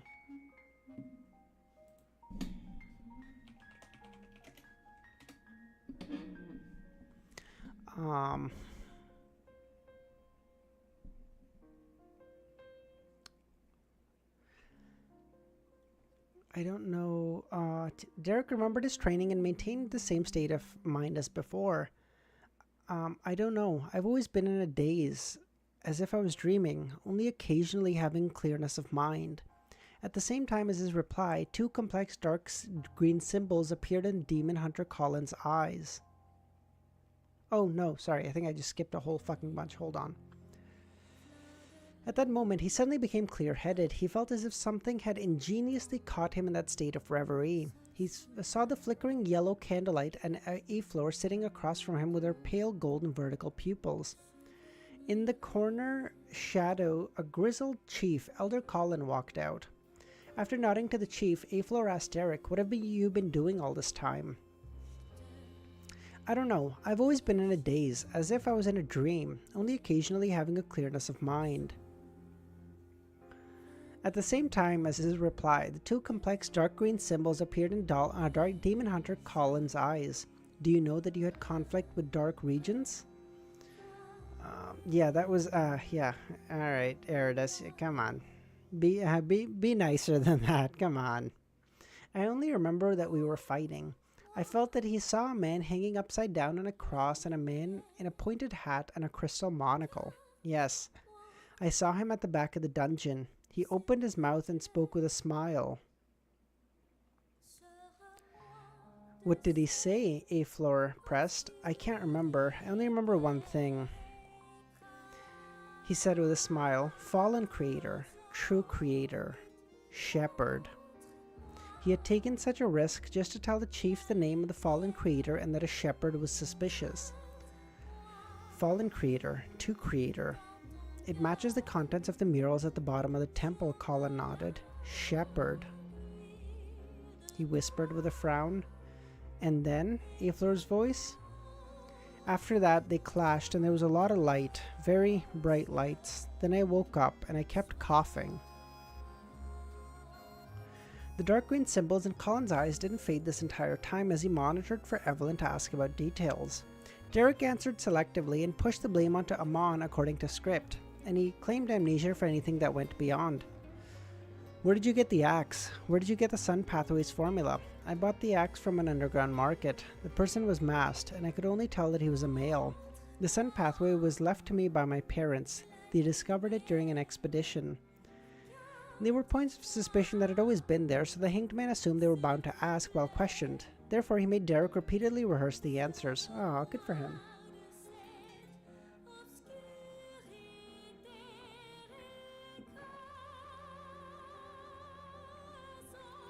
After Aflor finished seriously listening to him, she turned her head sideways and said, "He's not lying. There's no way he can lie. I'm using the power of Glory Crown." Colin nodded and said, "In this state, he doesn't show any traces of evil, degeneration, or corruption. Discovering these traits was a special ability of Demon Hunter. As a high-sequence job, Demon Hunters were the best at concealing their movements and intentions, making it impossible for them to be detected by targets who could foretell danger. Therefore, every Demon Hunter was a devil's nemesis." Ooh. I'm gonna just copy-paste this into the sequence.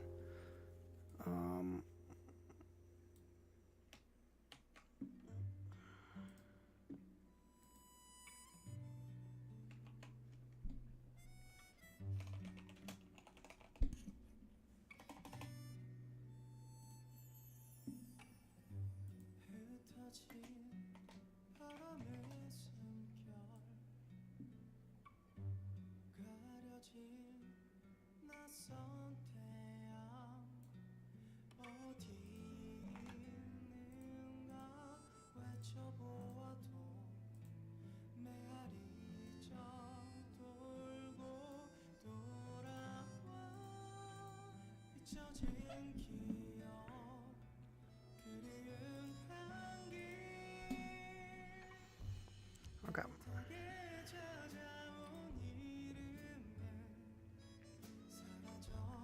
After some thought, Colin got up and left the room. He said to the shadow in the corner outside, "I'll release Derrick later. I think he's fine for the time being.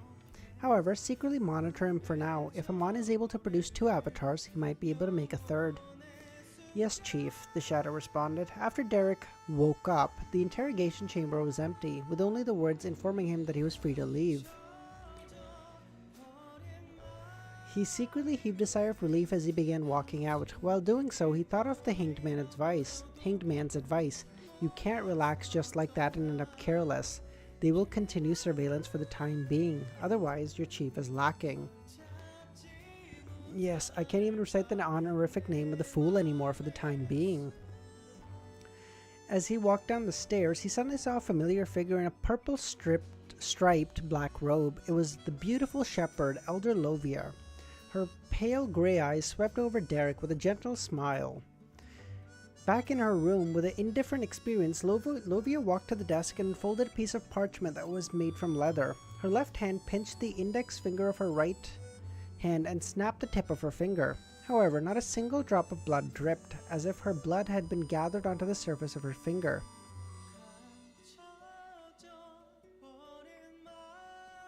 Alright, thanks, Eric. I appreciate you, buddy. With his finger, she drew a complex symbol on the piece of paper. It was made up with a pupilless eye, which represented concealment, and the contorted lines, which represented change. After careful examination, she wrapped the finger with this piece of paper, stuffed it in her mouth, and bit on it nosily before swallowing it all. And with 4 fingers left, the flesh and blood suddenly squirmed around the wound on her right palm, and quickly grew into a new index finger, one that looked slightly pale. She lowered her head, looked at her palm, and whispered a phrase. The fool? What the fuck did I just read?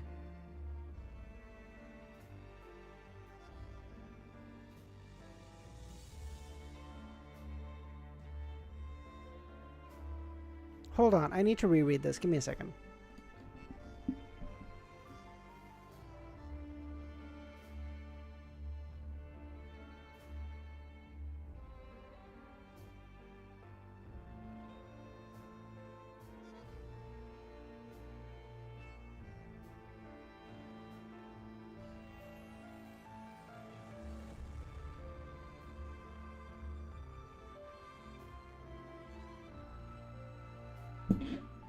Okay. So, Lovia. Okay.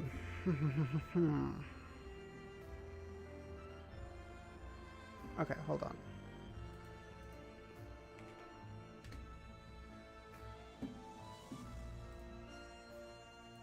Okay. So, Lovia, let's assume, is working for Amon. I don't know if it's actually true.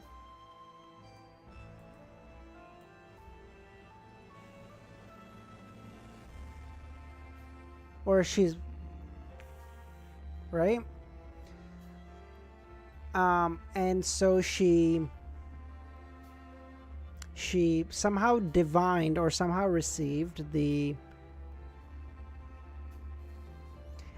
symbol of the fool. Who the fuck is Amu? Fuck you, dude. Okay.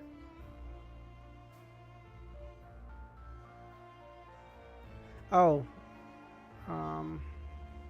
Okay. So, yeah. Amon, okay?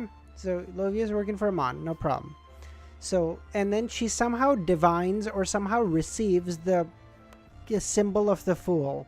The eye and then all this bullshit around it. Okay? Whatever. Now, I'm going to assume that's like a universal symbol. Okay? Because this wasn't a symbol that Klein chose. It already existed in the castle above. Or the palace above. Whatever. Right? So, when Lovia was divined or however the fuck got this symbol, she sent it over to Amon. And as a high sequence beyonder, he probably had seen this symbol before and knew it referred to the fool. Because all the major tarot arcana cards have their own symbols. Like the Justice has their own symbol, which is like the scales of justice and whatever the fuck. Like, you know what I'm talking about. The Hanged Man, which is, you know, whatever. So I'm assuming they saw this and then it was like, and it was just like and it's just a symbol that's existed. It doesn't seem like a symbol that Klein created.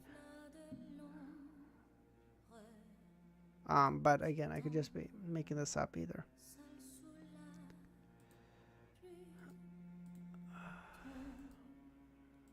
Okay. 4, it was never, no, it was never seen before Klein started to use it. Well, I don't, how do we know this? The fucking,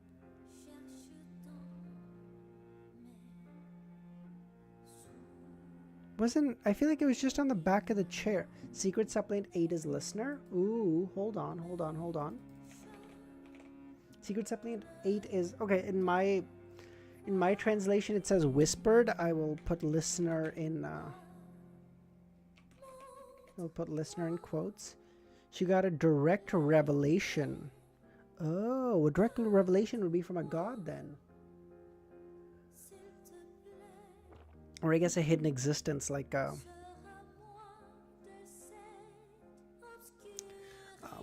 you remember the listener on the boat? Talking to his son? Listener on a boat? No, I don't remember this. The true creator is the god of the secret suppliant pathway. Oh, I see. Oh, I see. Okay.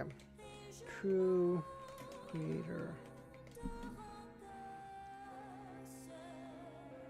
Oh, yes, Dr. Z. I think, okay, I think I know what you're talking about now. Oh, I see. Okay. Dope. Okay, I get it now. Thank you, guys.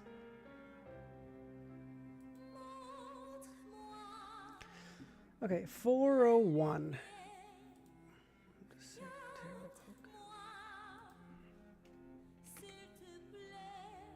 Before the second Tarot Club gathering? Okay. My memory of that far back is going to be really hazy, okay? Because I didn't used to keep notes that far back, so, what the fuck? Divine Epiphany. Okay, well, that seems like something I would want to know before I go to bed. Fuck it.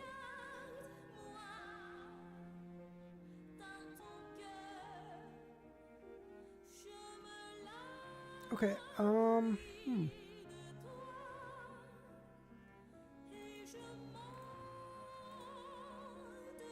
No is writing in the language of the gods. Shut up. Okay. Give me 1 second, guys. I'll be right back. I just need to go take a piss, and then we will get the last chapter done. Be right back.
Alright, we're back. Let's figure out what this epiphany was. Let's go Okay. Okay, I'm sure I missed. What did I miss?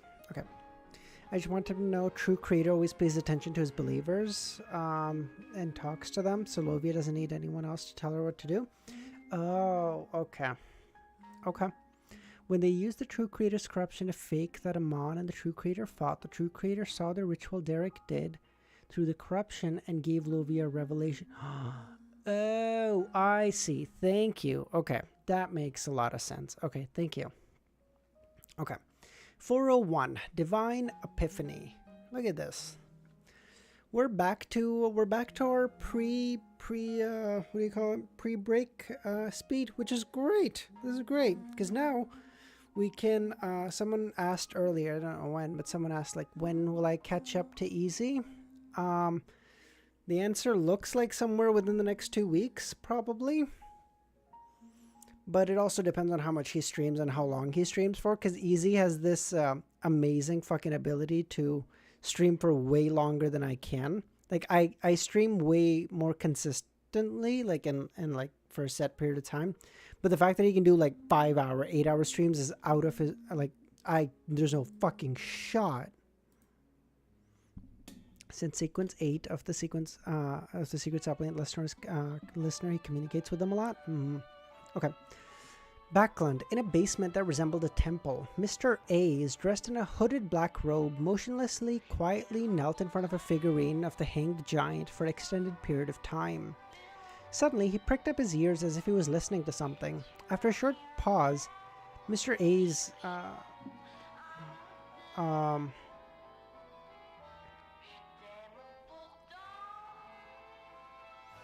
Mr. A's hands jerked up and he snapped his right index finger with his left palm. He stuffed his bloody finger into his mouth and munched on it like he was eating snacks and making crunching sounds. Mr. A was the guy that he hosts Beyond Gatherings. He was the guy that Audrey hired to kill the ambassador. He is also a shepherd, so he's probably hearing from the true creator then. Mr. A's throat wiggled and he swallowed his gnawed fingers to his stomach. His body suddenly trembled as if he was being grabbed and shaken by an invisible figure. In this state, Mr. A's hand stretched out his right hand and used the blood from the wound to write words on the ground. These words were written in neither Jotun nor Dragonese, but they could stir the powers of nature. Nor was it Hermes which was used. Instead, they were written in the most ordinary, commonplace language, Lone. The scarlet blood gathered together and pierced a few words into sentences. Find. The fool that doesn't belong to this era, the mysterious ruler above the grey fog, the king of yellow and black who wields good luck, adorers and devotees in Backland. After the end of the divine epiphany, Mr. A stopped trembling, and after a new finger grew out of his squirming wound, he lowered his head and carefully read the words he had just written. By your divine revelation, Mr. A prostrated, as though he had found meaning of his existence once again. City of Silver, top of the spire. Lovia walked to the window and looked down at the candlelight in the darkness, her expression softening. After an unknown period of time, she heard a knock at the door. Your Excellency. Lovia turned around with elasticity. What the fuck is this word? What?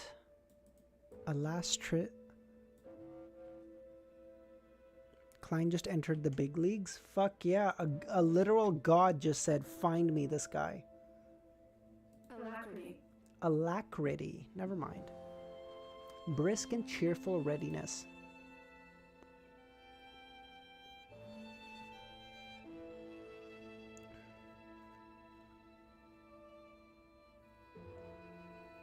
Yes, I did get that. He said worshippers and adorers in Backland. Yes, I did see that.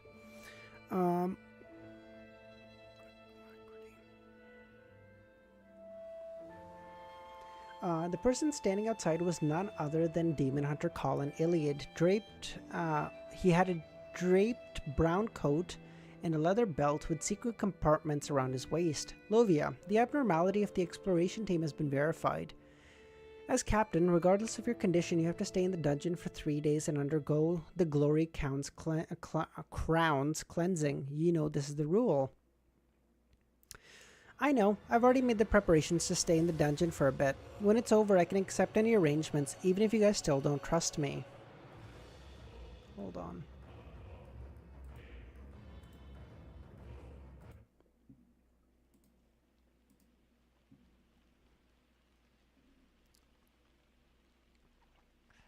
As she spoke, she walked to the door and went past Demon Hunter Colin while facing him. Colin turned silently and followed her down the winding steps. Halfway there, they heard heart-wrenching cries and shouts. Is it starting again? Lovie asked. Yes. This is a destiny we can't escape from. At this moment, in a large hall in the middle of the spire, members of the exploratory team and a few residents who had been corrupted were pressed down on the ground by seemingly corporeal holy lusters. Unable to move, it was as though they were carrying a huge mountain on their backs. A couple in their 40s with dark skin held a sword and with complicated patterns as they walked up to a young man in his 20s. The young man's body had already turned into a meat slush, but his head was still intact. Only a long, thin, blood-red tendril grew out of it. Seeing the couple approaching, he shouted, "Mom, Dad, what are you doing? Didn't we agree to get grilled iron scorpions together tonight?" Jesus Christ, that sounds horrible. "Mom, Dad, I caught a lot of iron scorpions for you." The couple couldn't bear it any longer and turned their heads to the side, but they raised their sword in their hands and two stabbing sounds rang out. The young man stopped wailing. He twitched at first, then lost all signs of life. Elsewhere, a young woman who was around 10 years old raised a sword with complicated patterns, tears streaming down her face, and she stabbed her elder sister. The girl lying on the ground suddenly laughed. "From today on, you'll live your own life. Don't be naive anymore." The girl immediately cried out until her vision turned to a blur and the sword in her hand stopped midair. However, a strong palm pressed the back of her hand, pushing it forward. The girl was left stunned, as though she didn't hear a thing. This was the ancient curse that everyone in the City of Silver was under. They had to kill their own blood relatives to prevent them from turning into terrifying, strange, evil spirits. Therefore, even after Dark had been completely mutated and corrupted by an unknown existence, having no value in interrogating the Shadow Observer, didn't dare kill him on the spot. Instead, he tried his best to restrain him and bring him back to the spire to wait for his parents, or the situation would only worsen.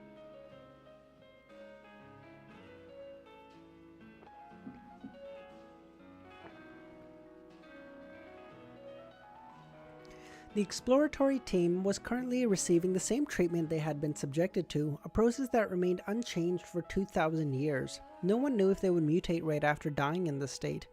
No one dared to gamble on it. Man, I will say these chapters are long. Like, they're so full of lore that they're long. Fortunately, the City of Silver didn't have a large population. They all lived in the same area, under the arrangements of the upper echelon for generations. There were quite a few people related to each other by blood.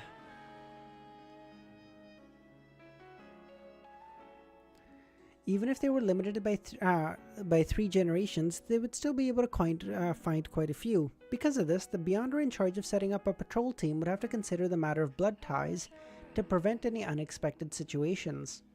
The requirement from exploratory teams wasn't that strict, because their missions were always to invade deep into the darkness and stay away from the City of Silver. Even if they died or mutated, it wouldn't affect anyone else's safety. Once a resident no longer had blood relatives within 3 generations, they would be placed under strict control. As soon as one became seriously ill or aged, they would be exiled to the depths of darkness. Jesus Christ. When the previous captain of the exploratory team, Udell, was isolated in a dungeon, there were actually 3 elders in the spire. However, the one who took action was Colin Iliad in the end. Otherwise, they could only attempt to seal. This was because Udell was the elder brother of his direct kin. Shepherd Lovie and Demon Hunter Colin silently entered the bottom of the spire accompanied by a few Dawn Paladins. They arrived at the depths of the dungeon. Both of them stopped outside a cell. The Dawn Paladins dispersed themselves a distance away. Without any abnormalities, she walked into a room with a single bed and a single candle at a moderate pace. Before the metal door closed, she turned around and looked at Demon Hunter Colin with her pale gray eyes. "Your Excellency, you once told me that the residents of the City of Silver leave this place and die in the depths of darkness. They won't immediately turn to evil spirits. A few days will pass. Therefore, the other members of the exploratory team have plenty of time to open a distance from them." Colin nodded and expressed agreement. Olivia closed her eyes and said, "In an exploration 2 months ago, a team member died in front of me. I pretended to be separated from the rest of the team. I waited there for 5 days, but he didn't turn into an evil spirit." Demon Hunter Colin looked at her in silence, not saying anything until the door closed with a clang, and the seal took shape.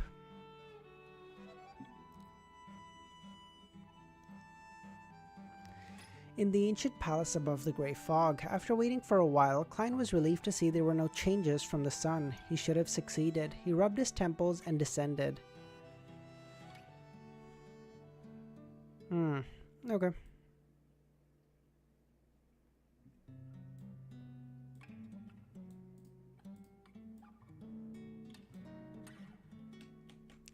I don't know what to make of that. Why did that guy now turn into an evil spirit? Was it because someone of the secret suppliant pathway was beside them, and it's the true creator that curses them? Or was it that the curse has passed and now we just hold on to this old remnant and we just leave them and we never bother to check anymore?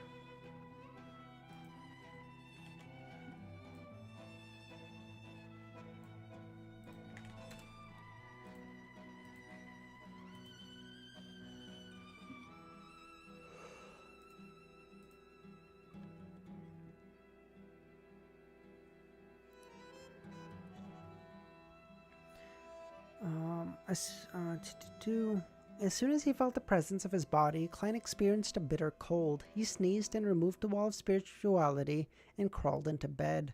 Sadly, his bed was already ice cold. Fortunately, my body received a degree of protection from above the grey fog. Otherwise, I'd probably catch a cold tomorrow. The current state he was in reminded him of a joke he heard in his previous life. Warmth is basically gained by vibration. Before his bed warmed up again, all he could do was let his mind wander as he thought about all sorts of matters. Imagine Derrick killed his parents for no reason. Well, yeah, like imagine everyone is killing their fucking next of kin for fucking no reason. It was like a curse that stopped 1,000 years ago, but we just keep doing it. Fuck.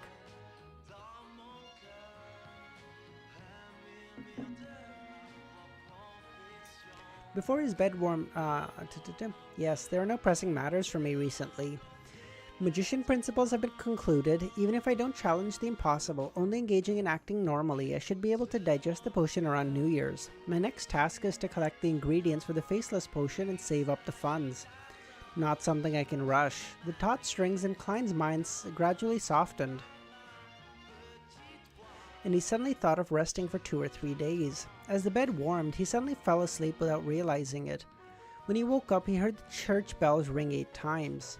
Klein stretched out his hands, felt the cold, and silently withdrew them. It seems to have turned colder again, but there's nothing pertinent to do. I can just sleep in. But after a while, his stomach growled, and he felt the bulge in his lower abdomen. Life is full of hard choices, Klein mumbled. After 10 or so minutes of struggling, he finally got up and rushed to the bathroom next door. After changing his clothes and washing up, he went down to the first floor and took some ingredients to cook Faina Potter noodles. This time, he didn't intend to use the meat sauce that he bought, but instead he wanted to try the meat sauce he had made 2 days ago. This was the meat paste he had carefully chosen from the ingredients based on his memories. Although there were ultimately differences between the two worlds, Klein still found it pretty good. It wasn't long before he had a bowl of faina potter noodles with condiments and meat paste. He found it wonderful. He found it a really wonderful morning. Keeping in tradition of this world, he browsed through the newspaper as he ate, and he checked if the Eye of Wisdom had placed any advertisement. Based on his late-night thoughts yesterday, Klein decided to have some fun, and he considered whether he should go to a concert, opera, or play. The ticket to many music halls in the West Borough, Helstonborough, Sherwood Borough are at least 6 soli. If it's a famous musician, it would even be on the order of pounds. Music halls specifically cater to common folk from 6 to 9 pence. Those that are open to the poor with money to spare in East Borough only need 1 pence. At that moment, he heard a doorbell ring. Ding dong. All done. 401 completed. We are officially in the 400s now, baby. Let's go.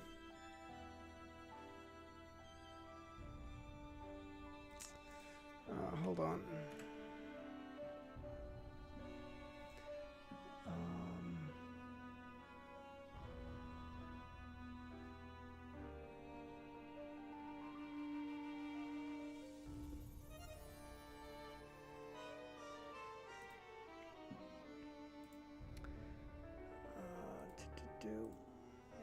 If there were Beyonders in the modern world, which pathway do you think would make the best rappers? Criminals, obviously. Duh.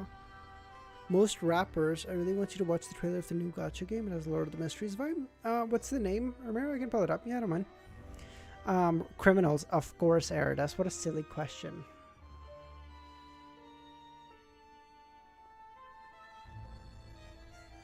Oh, never mind. That'll do.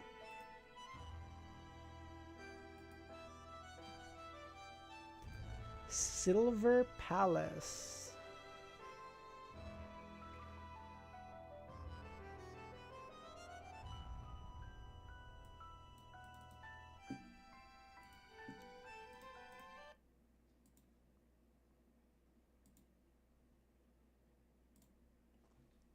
Okay.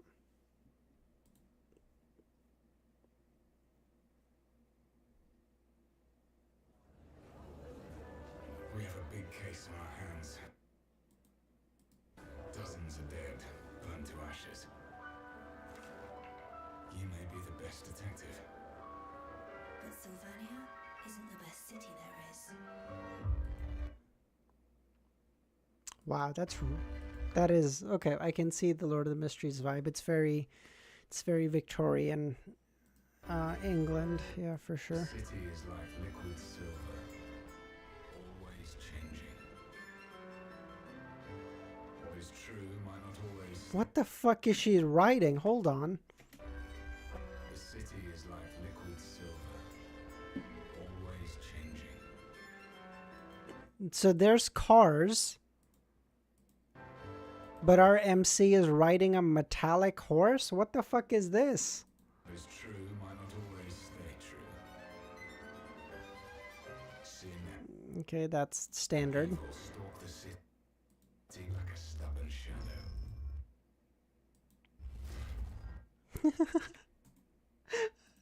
Hold on. Stalk the city. Yeah, this is what happens in China when your fucking social credit score drops below 600. You walk outside and you just get fucking shot. That lady was just walking by, nothing, and it was like bang, just shoot her in the face.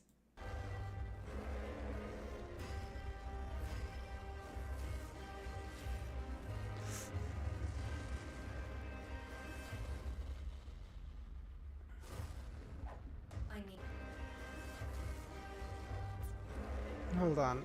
So, okay, so there's Perry's.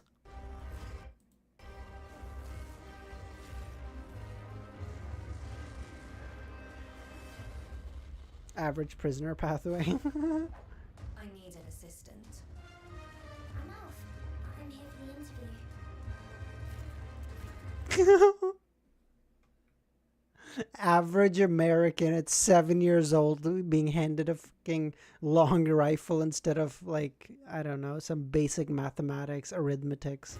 Like, no, you get a fucking long rifle. You must know how to operate a musket. You must know how to shove down the fucking gunpowder. What the fuck?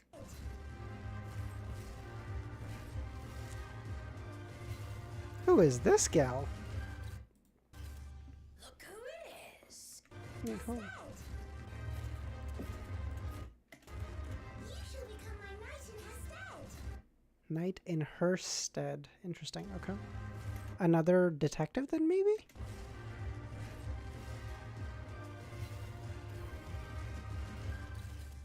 Look who it is.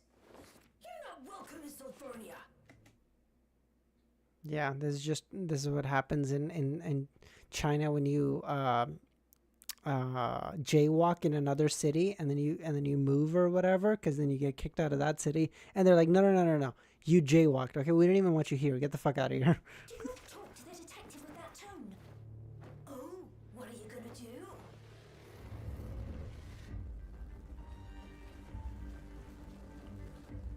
Besides fire, there's another way to turn the skin black. You know what it is. No, I don't. What the fuck? But it's just too peculiar. Oh yes, finally there is a car. Let's go.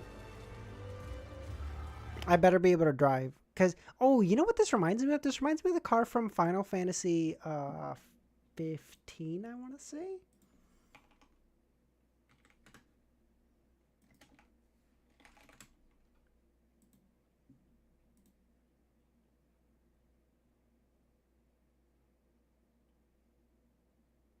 Someone tell me they vaguely see it.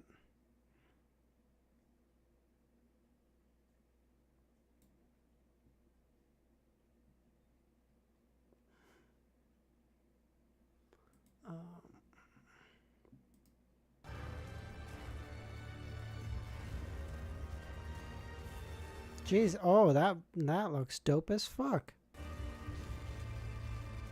That looks very cool. Clock strikes 12. This is the night where everything ends. Admit it. You don't have what it takes to be the bad guy. The horse flies? The horse drifts I could live with. The horse flies.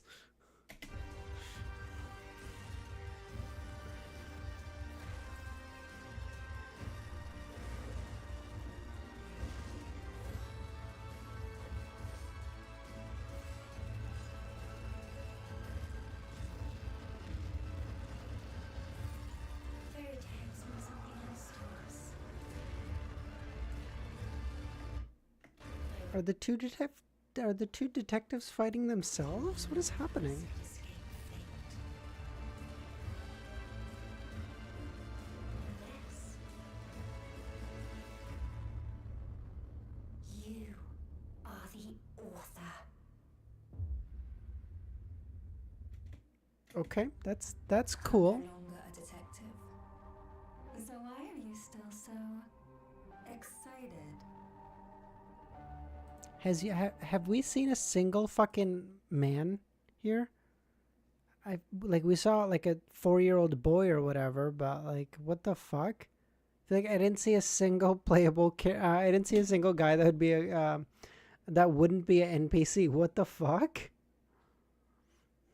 We will never hear them again. Based. For the briefest of moments, I thought I could just gun down random civilians. Based. The background, Victoria. Yeah, that looks decent. I'm trying to be better and not do too many gotcha games, but Neverness to Everness. Is that another 10 months ago? Jesus Christ. Is this another gotcha game? What is this?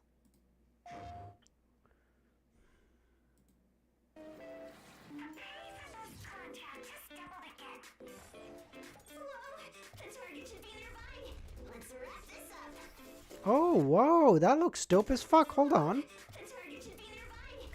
Whoa, that's I like these kinds of like visually like mind fucking games. Oh, I'll of course play the Lord of the Mysteries game. Yeah, of course. This looks so cool. What the fuck? Oh, that's dope. I love this. If that's the movement method, I'm so in. What the fuck?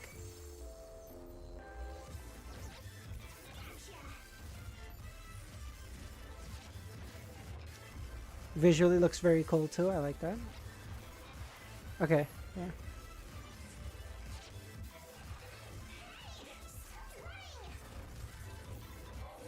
Cool.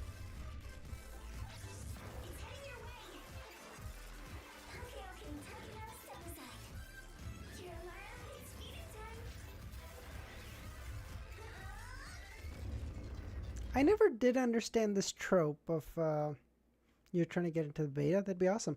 I never did understand this trope of like there's like this fucking child who's like 3'6" carrying this giant fucking sledgehammer. Like, bro, what is the physics on this? Oh, you get to drive a 911. I'm totally here for it.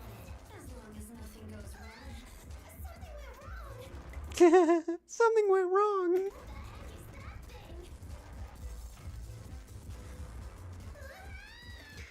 By the way, someone mentioned that I get to find out what Amon's pathway is, like in like 10, 20 chapters or whatever.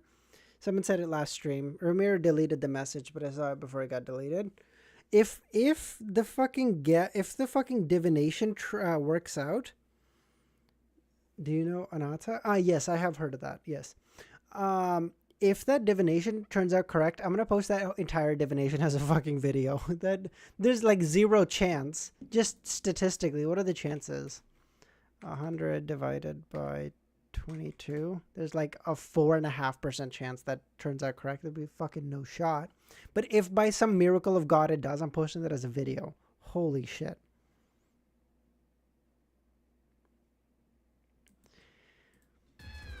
Yeah, me neither, Dr. Z. I don't get it either.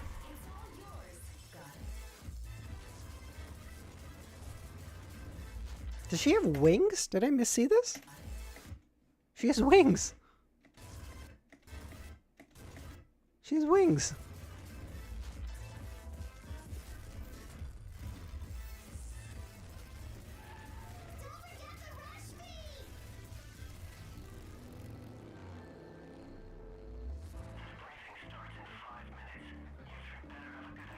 Oh my god, she reminds me of the fucking Tokyo Ghoul first episode. The girl that turns Kaneki into a ghoul.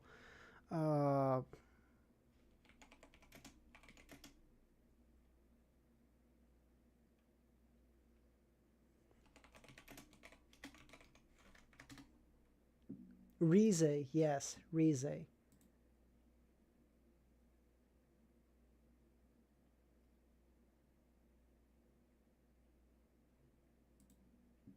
I mean, the purple hair obviously is part of it, but the glasses and stuff seems like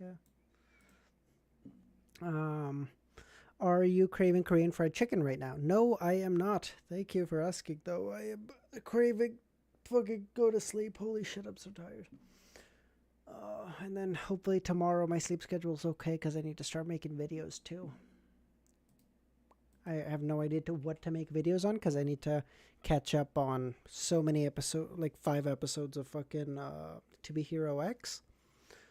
It's like really the only thing I've been watching. I was trying to watch Lazarus, but Lazarus is fucking dog shit, dude. This looks cool. The game looks cool, though. Alright. Reezy just reminds me of Chainsaw Man. Oh, yeah.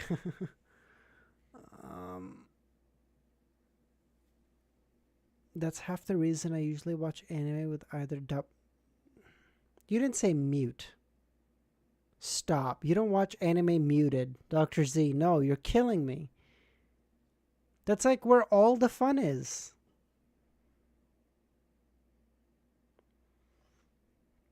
If the voices are too high. No, even still, latest episodes are very nice. Okay, dope. All right. I think we'll leave it there, guys. I'll see you guys in like, I don't know, fucking 10 hours or something. But tomorrow's stream might be like an hour late. It shouldn't be, but just in case if I really sleep in, I really doubt it. But either way, I'll give you guys like a 2-hour heads up either way. Thank you so much, everyone. Hope you have a great rest of your day or nights. Thanks for popping by. And look at that. We're on fucking chapter 400. We're making such good progress. Bye, guys. Love you.